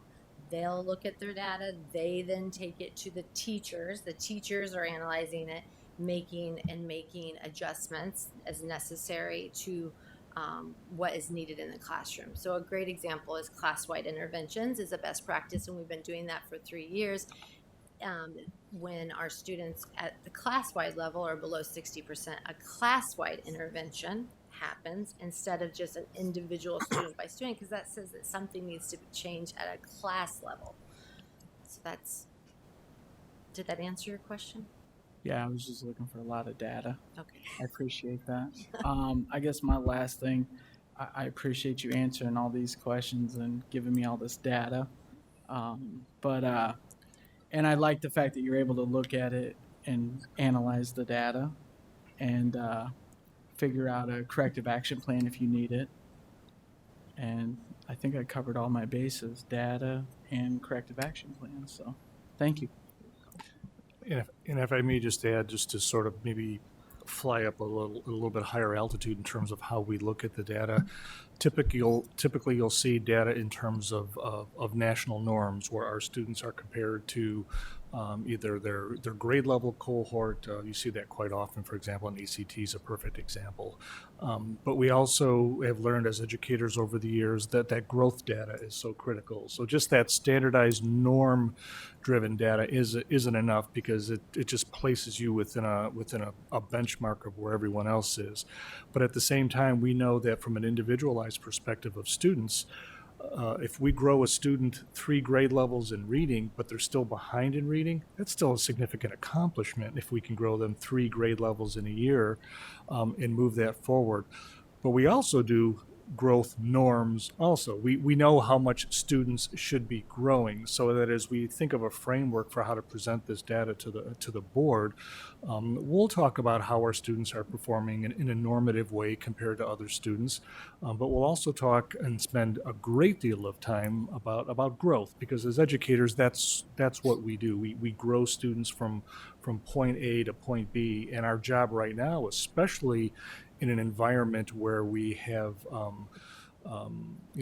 learning challenges and COVID, we have to accelerate that learning. We have to accelerate that growth, and that was part of our return to learn plan model. So that's going to be the overall structure of the conversation. The details will be the metrics that Corey Guy was describing to you. And a few more questions? Sure. I was just asking how, if I'm not mistaken, but I just want to make sure, these feed into that, like the Iowa school report card, right? So how does that relate? Because those are some of that I remember was broken down by school, by district, by building, or by grade level, and it had some of those A reading and A math results. But I guess I just want to know sort of what of those assessments feed into that. Sure. So in the school performance profile, what is everything that's federally mandated feeds into that. So your ISASP, okay, your ELPA 21, mm-hmm, and also they take into consideration the conditions for learning. okay. On top of that, Iowa's a little bit more complicated. And prior to ESSA, they had something called the school report card. You might remember that, and that was something that was occurred through legislation. So that adds a layer of the screeners on top of that, so you can actually toggle back and forth on that site to look at, here are the things that are for federally, the ESSA things, and here are all the additional must-dos.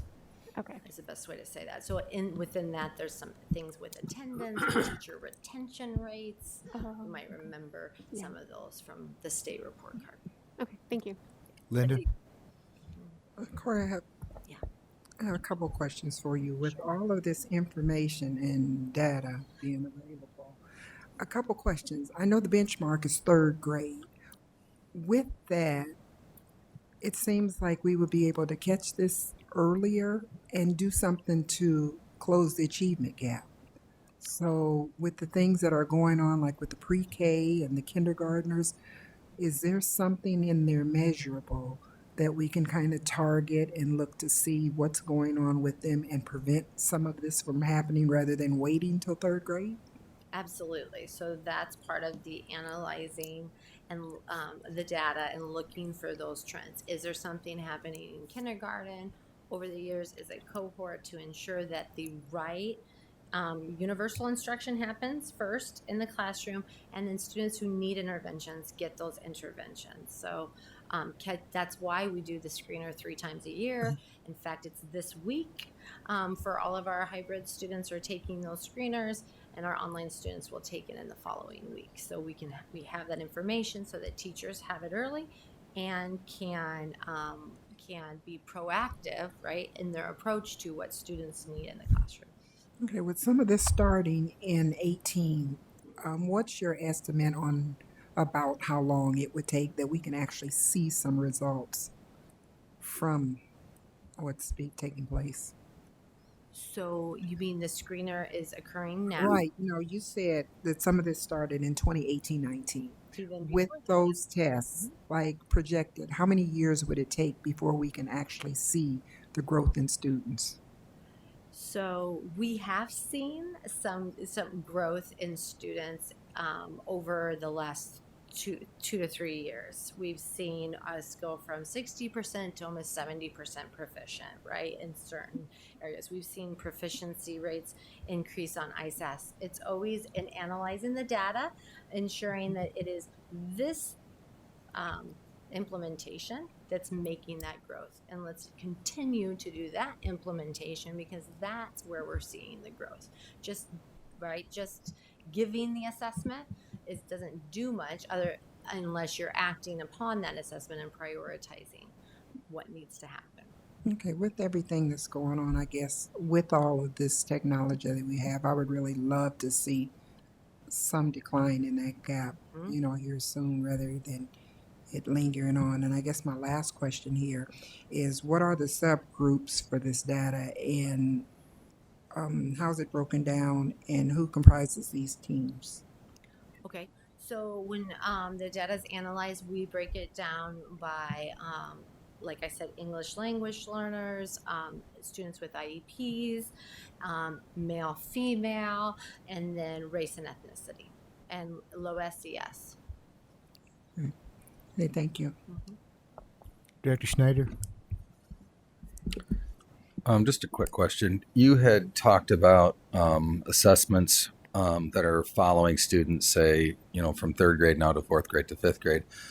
Years back, I don't think as a district we did as much of that type of assessment that actually followed the students. It was more comparing, say, fourth graders this year to fourth graders the year before and fourth graders the year before that. I'm really glad to hear that as a district we're focusing more on assessments that are following students, because we have so many different interventions, methods and that we have to use that I was just never comfortable with comparing kids of 1 year to the year before to the year before. I'm sure if you would have compared me, I would have made a whole lot of kids look pretty brilliant. So I'm really glad to hear that we're doing these assessments to follow these kids that, so they're not falling through the gaps, basically. So thank you.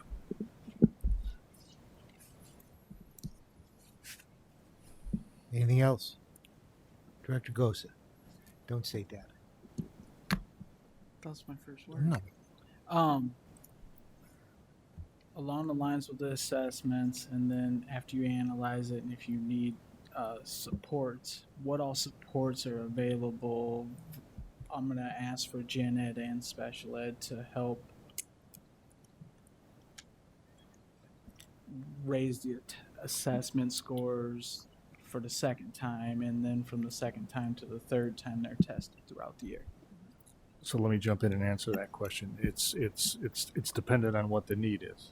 So as we do our assessments, the supports that we offer our students to enhance and mitigate the issues that we're seeing are dependent on what the data is telling us. So we have an extremely wide variety of supports that we have in place for students. And I would just suggest, rather than just giving you a list of what we do, explaining, for example, a metric that we have, and then attaching the supports that we have to help support that metric. So that board workshop that we will be scheduling, that's the perfect time to say, here's our analysis of the information, now what? And that now what is, here are the supports that we have for reading, here are the supports we have for English language learners, here are the supports we have for, and just go down the list. And it is a long list, but I think it's very important for us to really dig down and understand what all those are, as opposed to just naming those. I mean, we could tonight, but we'd be here a long time. It's an excellent question, but I think context is important for each one of those programs to know how they fit the individual needs of the students that we have in the district. Okay. And my final thing, can you send us like an example of what the assessments entail, like what's in there, just so we kind of have that? A sample of I'll The print it assessments. for yes. Yeah. Mm-hmm. I'd just like that information just so we can kind of see. Would you like that as part of your homework going into the workshop, or is that an immediate? I just kind of was trying to get a little more data on it, but thank you. I'm done. I have something. Yes. You ran off a very extensive list of district-generated assessments, state-mandated assessments, federal mandated assessments. Has there been any discussion in the curriculum department about how much testing takes place?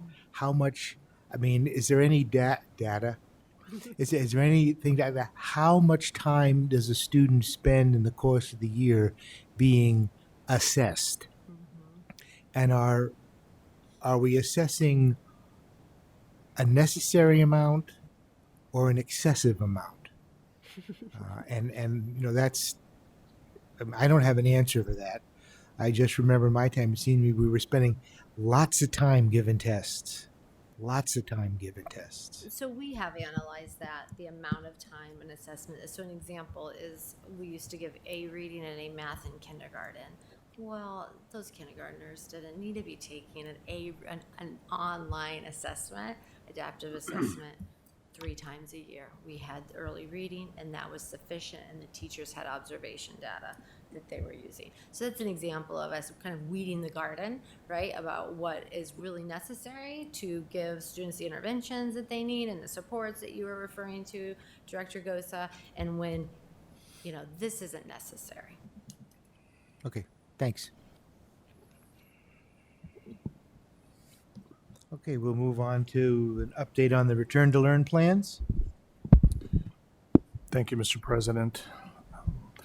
As I alluded to earlier in my comments this evening, that our goal was to have a robust plan, which everyone is very familiar with, but also have a plan that allowed for adaptations, whether they were adaptations that were necessary because of unexpected circumstances or just things that happened during this COVID outbreak. And we had a district-wide leadership meeting last week where we debriefed the entire first 2 weeks of our school year to say, first of all, what's working well, what's working right, and we had extensive conversation on that, and I will tell you we have a number of positive pieces that are out there. But then what are some of the areas where we know that we need to make some adjustments, perhaps even make a course correction of some kind? And first of all, please know that those conversations are taking place. They're taking place on a weekly basis, and we're making adaptations almost on a daily basis. A couple things that I do want to point out before I get into the actual programming piece. As you know, with COVID, if you've been familiar with the health department updates that have been given from last week, the metrics are suggesting that we're seeing a spike in cases of COVID in the area in Scott County. Now, again, I'm knocking on wood that as a system we haven't been seeing those metrics within our system, but I don't want to see those metrics in our system. So I'm making a change to our mask or to our face covering protocols starting this week. As you may recall that given the fact that if our students and staff were 6 feet apart from each other, they could take down their mask. But if at any point they violated that 6-foot diameter, they had to put their mask on. Given the fact that we're starting to see evidence in Scott County that the numbers are not at all, not only are they not trending in a positive direction, but they're actually spiking at quite high levels when it comes to the positivity, where I'm going to alter the face covering requirement where individuals in our school must wear a face covering at all times, even if they are 6 feet apart. And we're learning a lot more. We're learning of some of the science associated with the aerosol effect of COVID. But at the same time, I don't want to wait for the numbers to get bad before we have to make the next decision. We will have mask breaks for our students. We will certainly allow them to take their masks off when they're eating lunch. If there's a particular situation with any individual student where they need to take their mask off, we will make accommodations to allow that to happen. As you've heard from our student representatives, they've been very good at reminding each other that this is important. And as I've been making my rounds to the schools throughout the first 3 weeks, I'm seeing astounding compliance within the buildings themselves. And I have found that when I've walked in the classrooms, even though they are 6 feet apart, they're still wearing their masks. And I think if by requiring this throughout the school day, I think that'll help keep everyone safe, and we're going to move in that direction. So that's one example of a change that's going to take effect, and we'll be making that announcement in the next day. With regard to programming, again, we have our hybrid model, we have our online model. Let me speak very specifically to the online model where we know we need to make some significant improvements. We agreed that we would move forward with Edgenuity as our learning management system and our platform, and most importantly, use Edgenuity teachers at the high school level to provide the instruction for our high school students, knowing that our high school teachers in particular, as well as all of our other teachers, are teaching classes all day long. Had a conversation with a number of my superintendent colleagues in the area because we've actually contracted with the AEA for this Edgenuity product and platform, and had the special pricing that was associated with that. But we're finding in all the districts in the area that we're seeing login issues where perhaps there was a miskey of a student name and all of a sudden the login didn't work, and we saw quite a bit of that the first 2 days of school of individuals struggling with login. We've solved most of those, but we still have a few glitches here and there when it comes to some of what I'll call the technical components of it. The other pieces with Edgenuity that have reached our ears are certainly the amount of work that our students are being asked to do. It's very, very significant and accelerated, and we have to take a close look at the pacing of our coursework so that our students, the way Edgenuity works is there's a dashboard and a dial that gives you a percentage of completion. There are some courses, for example, that have homework assignments where instead of asking do 5 quadratic equation problems, they're asking them to do 75 quadratic equation. We can't do that. We can't ask our, we should know after 5 questions whether or not they understand how to do a quadratic equation. So we're asking our teachers to go in and start modifying those required lessons. And we're asking our teachers to start going in now and doing that. At the same time, we're also asking Edgenuity. There are a couple Edgenuity classes that actually didn't even assign the teacher yet, only because I don't think Edgenuity realized, and we didn't realize we were going to have 4,000 students in our system. Edgenuity is a nationwide company. A lot of work is taking place in Iowa. We have a meeting with them tomorrow morning to make sure that they understand what our concerns are. The point I would like to make with that is we need their assurances that all of these issues that we're seeing with Edgenuity need to be fixed. And we've worked with our team internally so that if we don't see these fixes that we would like to see by the end of this week, we have a plan in our back pocket that we will roll out with our teachers that will fill the void and make sure that our students not only can manage the work, but also learn along the way without being overwhelmed by all the work that's taking place. The technical issues that they've been experiencing, those need to be cleaned up, and those need to be cleaned up this week. And if they're not, we're willing to make a shift and move in a different direction. So I think it's important for the community to know that we're all our ears are listening to all the feedback that's coming our way with regard to our online platform, and we will make whatever changes we need to make to ensure that our students are learning and are managing the system properly, knowing that we created an online school over the course of the summer and moving forward with that. So we'll be taking a close look at Edgenuity. The other piece is with regard to students who we realized that families made decisions with not 100% of the information in front of them. And we didn't have 100% of the information. We didn't know exactly what an Edgenuity taught class by an Edgenuity teacher would look like. And we had to go in that direction because of the 50% requirement, but at the same time, we have to make sure that students aren't failing. And if we have students in situations where they're in the online school and it's in school platform and it's not working, and it's critical that they switch to the hybrid model, they need to reach out to their principal and have those conversations. We are not going to wait an entire semester or a quarter for a student to fail before we put them in an environment where they can be successful. It's a lot of work.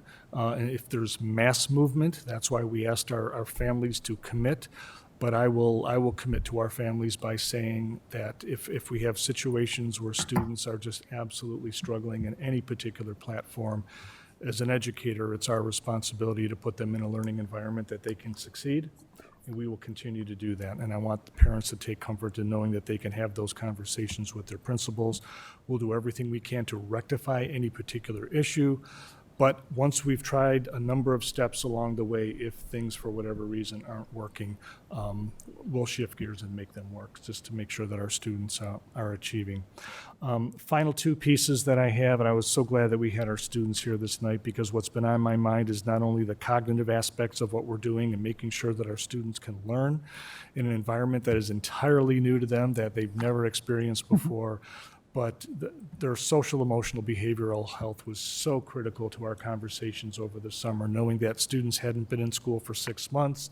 They haven't had an opportunity to interact with their friends, see their teachers, do a whole host of things that kids do. And we wanted to make sure that we put in a system that was caring. And hopefully you heard from our students tonight that we have a staff that understands this isn't all about lines in the sand. This isn't all about you have to do things. That we are going to make sure that our students from a social emotional perspective can continue to grow, not get overly stressed about this new learning environment, and we'll help them at every turn that we can, so that not only is this a successful academic year, but this is also a successful year in terms of child development and human growth. And I was pleased to hear, and I'm not at all surprised that our teachers are making the rules fun. I'm not at all surprised to hear that our teachers are very open-minded when it comes to the amount of work that they're giving students with homework assignments and when assignments are due. And that's a tribute to their professionalism as educators to know how to handle these situations. And again, I'm so pleased to hear that the students are whether they're having fun at football games, and we'll address the mask piece and take another look at that. But we want kids to be kids again, and part of that is learning, but also part of it is interacting with their peers and with their teachers. And I'm hopeful that our approach to that affective domain is serving us very well. The other concern that I have that is ongoing is as I walk into and I have opportunities to speak with staff and teachers in particular. When we originally submitted our Return to Learn plan, which was a 40% model, it allowed for a day of professional growth and conversations for our teachers to do their lesson planning, to get classes ready for their online courses, to have conversations with their colleagues with regard to how their students are doing. We've worked so hard as a school district to have professional learning communities, knowing the value of teachers talking to teachers. That time has gone away, because what's happening right now is our teachers are teaching classes all day long. When they're done with their classes at the end of the day, they go into the system and they get the assignments ready for the students that are online for those particular days. We've asked our teachers to do double the work that they've ever done before. They're doing it, but my fear is how long are they going to be able to do that from a stamina perspective. I've reached out to the state prior to last Friday to ask if we could have a conversation about perhaps how to manage our calendar and our day schedule. It came up at our AEA meeting with Amy Williamson last week, and she did offer her willingness to speak with any district that wanted the state's feedback on perhaps how we could alleviate what we're hearing is one of the major concerns in the state about teacher workload and burnout that we're starting to see right now. They're doing their jobs. They're doing their jobs well. We're asking a lot of them. They always come through for us, but we can't set them up for failure. We have to make sure that there's an opportunity for them to not only succeed for their students, but we have to make sure that we look out for their well-being as our employees and taking care of them. So I just wanted to share that. We've done some extraordinary things in a short amount of time. There's still work to be done, but I'll be happy to take any additional questions from the Board of Education, either on my comments or things that you feel that we need to hear as an administrative team. Director Klein, you're up. First, I am happy to hear that you are aware and dealing with the teacher workload, because I also have heard many comments and heard that there's much stress in that. I also want to ask you, did you say that the state has mandated, the state is telling us that we can't release COVID numbers of staff and students?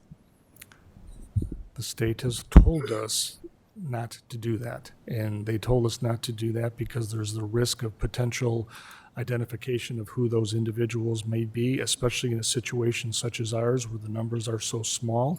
It would be possible for people to figure out who actually had it. And so there were privacy concerns. And the state has actually said, please don't release those numbers Okay. as a system. Because I know that the Iowa State Education Association has hired a person to track COVID cases in school districts because they don't trust that the state is going to be honest about the numbers and things are going to spike and people are not going to be aware of it. I have looked at the site. There are a lot of school districts. Davenport is not listed on there. I think it could be put out there in general. You know, we have 5 cases, not saying a building, just in Davenport schools, to just put it out there that way. I think for transparency's sake, we need to be upfront, and if we have to go through this ISEA tracker that would say, here's where we stand in the district, but to say we don't have any or not release any numbers, I think it's a transparency issue on our part.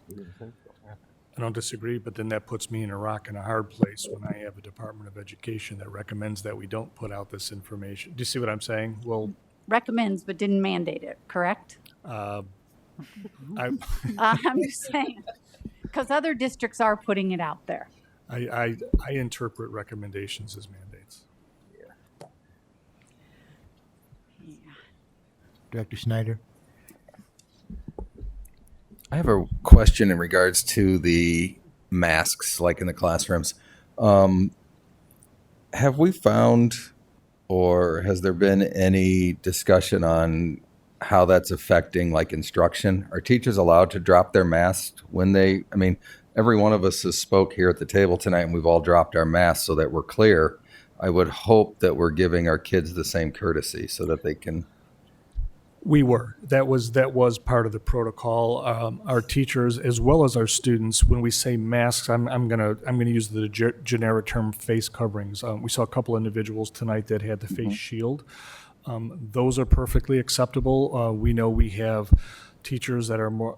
They have the option to use either of those, and the way we've been approaching this issue up until this week was, if you were teaching in the front of the room and your students were more than 6 feet away, you could take down the mask and move in a completely different direction, in the sense of being able to have the conversation so that the students could see your lips, they can see your facial expressions, and it's hard to tell if someone's smiling behind this mask and, Sure. and affirming good work or job well done. It's much harder to do that.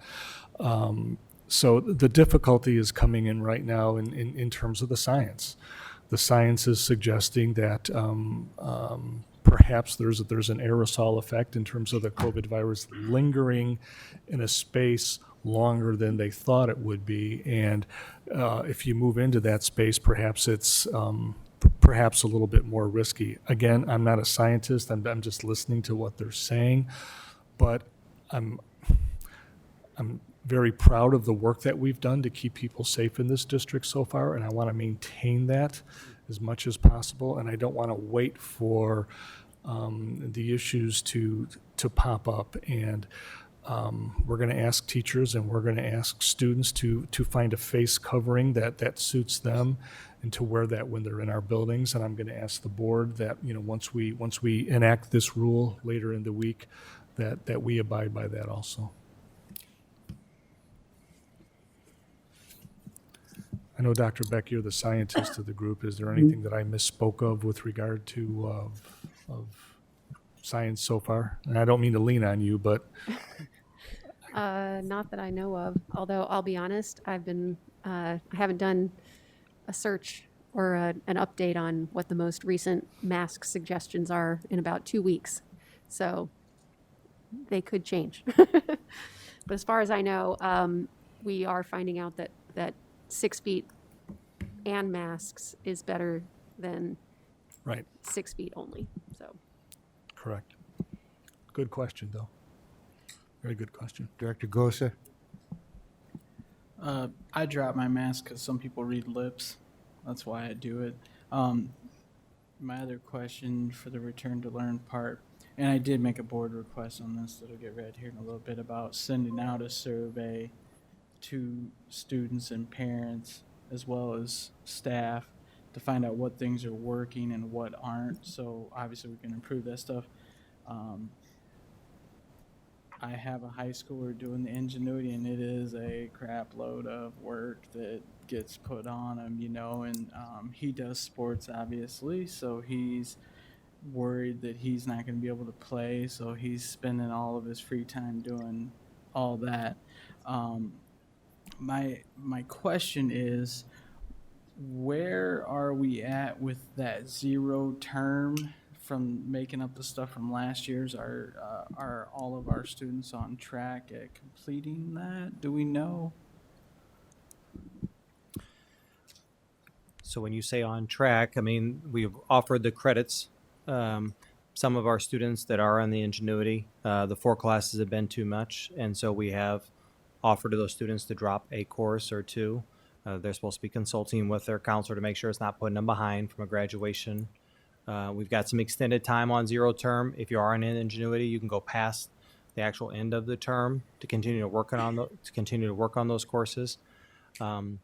But yeah, as far as the opportunities for the students, the high school principals had to stretch out certain, because there's just not enough English teachers to teach that course. So it may not just be in zero term, it may be in zero term, A term, or first term and second term, but that's where we're going to complete. So our hope is, like our calendar is, when we get to second semester, we're back on pace with where the K through 8 is. I think at third quarter, the end of third quarter is the exact same amount of time. So by the end of first semester, we're all caught up.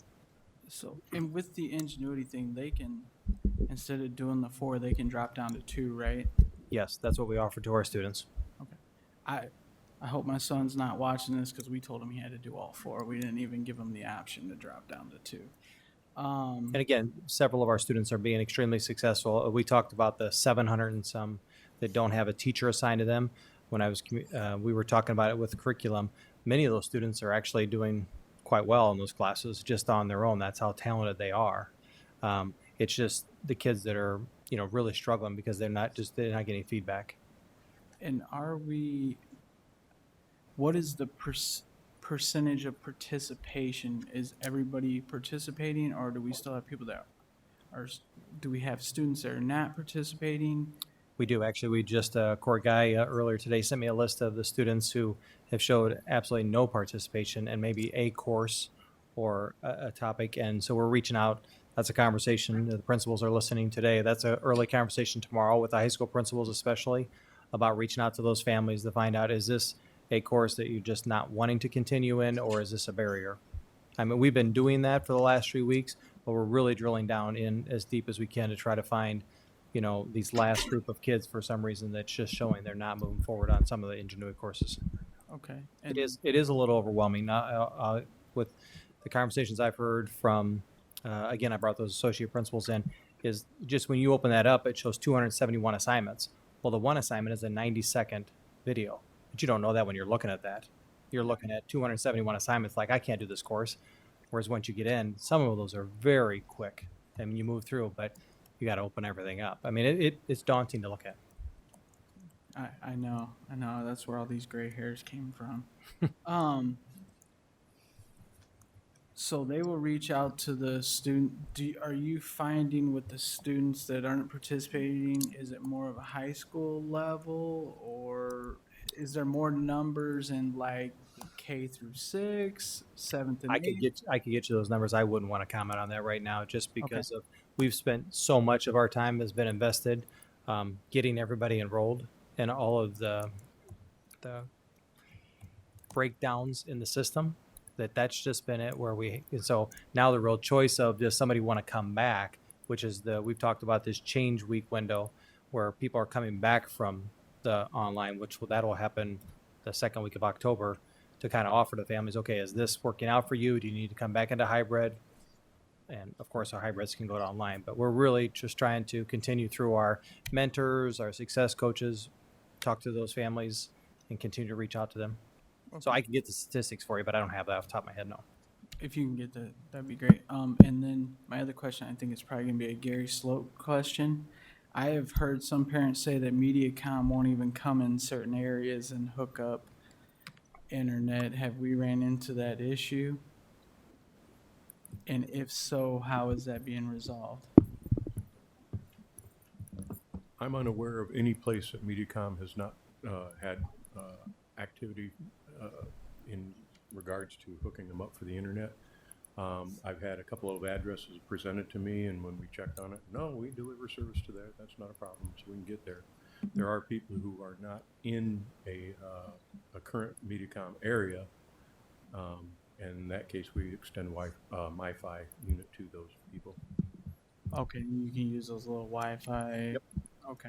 So for example, we reached out to MediaCom with some individuals, and one thing MediaCom won't do is, let's say, for example, if there's someone that lives, way out in the, they're not going to put a 1/4 mile cable down to get that house connected. But that's when all of a sudden we'll step in with our MiFis and get them all connected. But there isn't a neighborhood issue or a housing issue. When we give them an address and say this house needs this connection, I have found them to be very compliant and doing so in a very expeditious manner. Gary, do you have recent statistics in terms of connectivity? How many households have been connected by MediaCom in the last? Yeah, I know my dad is probably 4 days old already. But. Our current numbers are we've extended service to 586 families. We've successfully installed 232 of those. 68 are remaining in schedule, are scheduled for install. We have moved 25 families to Wi-Fi. We've had 44 of those families already had internet, and we're going to stay with the way they had it. We had 42 families cancel, and we have 175 families that we are currently working on. We've reached out to them multiple times, and we're having a hard time getting them to follow up with the installation and that sort of thing. Or they've just learned about the service and have gotten back to us so that we can get them scheduled. Once we get their application in and it's confirmed, it takes about between 5 and 10 days to get that installed in their home. Okay. Would you be able to send that data to the board so we have all those numbers? Sure. And then where are we at with all the hotspots? I think we purchased like 100 of them, right? Are they all being utilized? Are we going to need more, or? Right now, I think we have between 40 and 50 deployed throughout the district. The high schools are still holding on to some of those and solving problems that they have with them. We've actually gotten 18 units out to the Cross Creek families to make sure that they were up and online and stuff. So we're making every effort to get those done. We're trying to make it work for everyone. Thank you. Sure. I know I'm not called on, but I'd like to give Gary a shout out. We had a very similar situation where an elementary family did not have, and I mean, literally the next day they had a hotspot. He connected personally with the family and made it happen. So a shout out to their department. They're moving as quickly as they can. Director Hayes. Question for you, Gary, regarding the hotspots in Cross Creek. Now, is that like in one central location and more than one family can use it? Yes. I think we've actually broken some of the numbers down by the number of families served and the number of students in given families that get serviced that way. One family had 5 kids, and we hooked them up with 2 different MiFi sets so that the kids can be at different places and still be able to get on and do their homework, that sort of thing, trying to make it accommodating. Yeah. Okay, thanks. My next question is for Rob. Rob, how does the dual program work with the Return to Learn plan? Are you talking about the 0 term or making sure that all the classes? Yes. Yeah. So Yes. Marianne Corbin and Daniel Marvin at the ESCC, we've met with Jay Chelf, and that schedule meets. It's part of having the 0 term makes it more possible. If we would not have had that, we would have had some tough scheduling conflicts. But that basically was taking the 4th quarter and dropping it back into And so we didn't have any of those scheduling conflicts where they were going to have to start choosing between a course that they didn't have in their 4-year plan. So we believe that we're on pace for them. I've not heard anything to say different at our early meeting that we probably had 3 weeks ago. And everything is working out well and on schedule for the new cohort that just came in for ninth grade? Yeah, that's a good question. That's a good question because I don't think they actually take one of those classes until the end of first semester, or I'm sorry, the start of second semester, but I will check on that. I don't think they're actually enrolled in a class in the first semester as they're really working on their transition, but I'll get an answer on that for you. Okay, thank you. Any other discussion on the Return to Learn and Platforms update?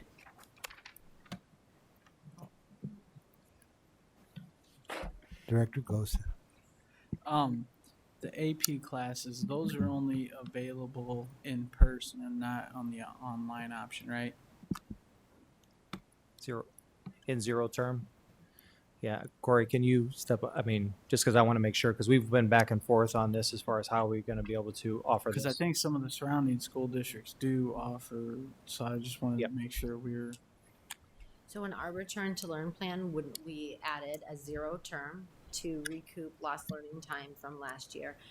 AP courses are typically 3 terms. We were going to start that first term, AP courses, with the priority of the classes that they were missing from last school year. At the end of Were you asking more about the online students? Or? Yeah. Yeah. That's it. Yep. Will it be available for the online students starting second term? And based on what Dr. Kabilski just he talked about us potentially pivoting to our own teachers using Edgenuity first term. When that occurs, we will. Our plan is to have AP course offerings online starting first term. Perfect. Thank you. Hey, and you're doing a great job as well. I would like to acknowledge you. And Rob, you're doing pretty good yourself. Pretty good. Pretty good. Any other discussion on the Return to Learn and Platforms update?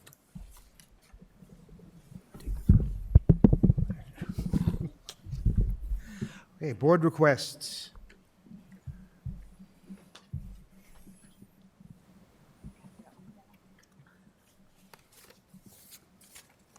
From Director Gosa, I'd like the district to send out a survey to students, parents, and staff regarding online and hybrid learning platforms. Rationale, it says that feedback would be helpful to improve the district's learning plans. Is there a second? Second.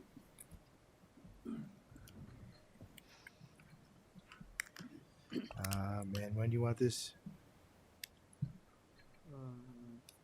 As soon as reasonable. Okay. I didn't know whether to ask for an agenda item or request for information. I think this would be more of a, yeah. From Director Snyder, what coaching and assistant positions in our district are unpaid and covered by volunteers?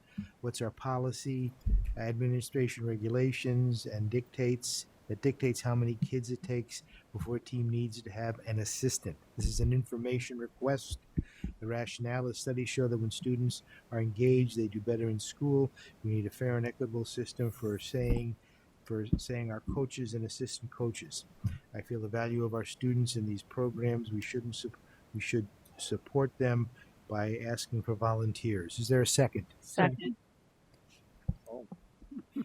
Whoa. Everyone. That's a first. And when there's an information item, you'd like this as soon as possible? Yes. From Director Snyder and Director Hayes. This is an agenda item for a discussion on our policy on conduct in regards to hatred of any kind, racism, sexism, bullying, all hatred. I want a zero tolerance policy in place. No student or staff should have to experience any hatred in any of our DCSD buildings. Way past due on getting a firm grasp on this. We owe our students and our staff something. Is there a second? Second.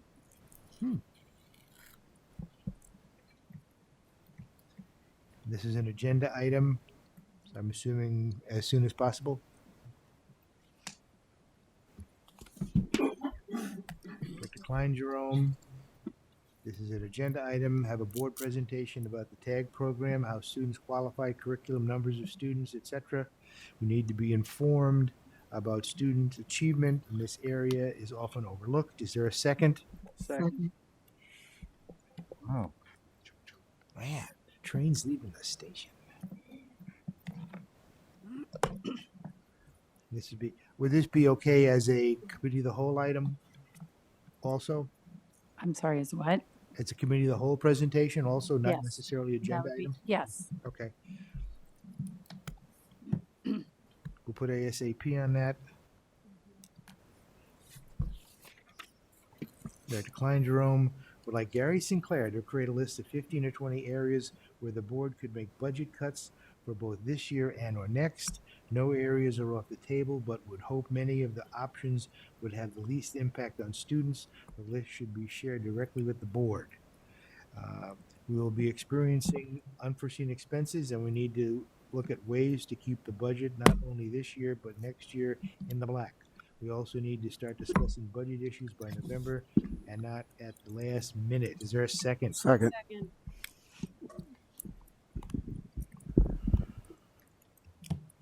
And she'd like this by November 28th of 2020. And this is an information request. Director Klein Jerome, an agenda item, the whole quarterly evaluation of superintendent to review progress on reports on district goals and individual professional development plans and goals. We agree at the last evaluation, we need to follow a timeline for evaluation of the superintendent as developed by the IASB and the SIA. Is there a second? Second. I don't know if this would be an agenda item if we've already agreed to it. Well, wouldn't it be in a closed meeting? So it's in, the agenda would be that we're having this evaluation? Yeah, okay. And October 12th is the date for a regular board meeting to discuss it. Any other board requests? Administrative reports.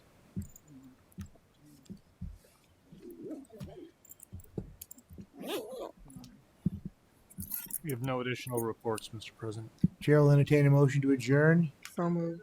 All those in favor say aye. Aye. Meeting's adjourned.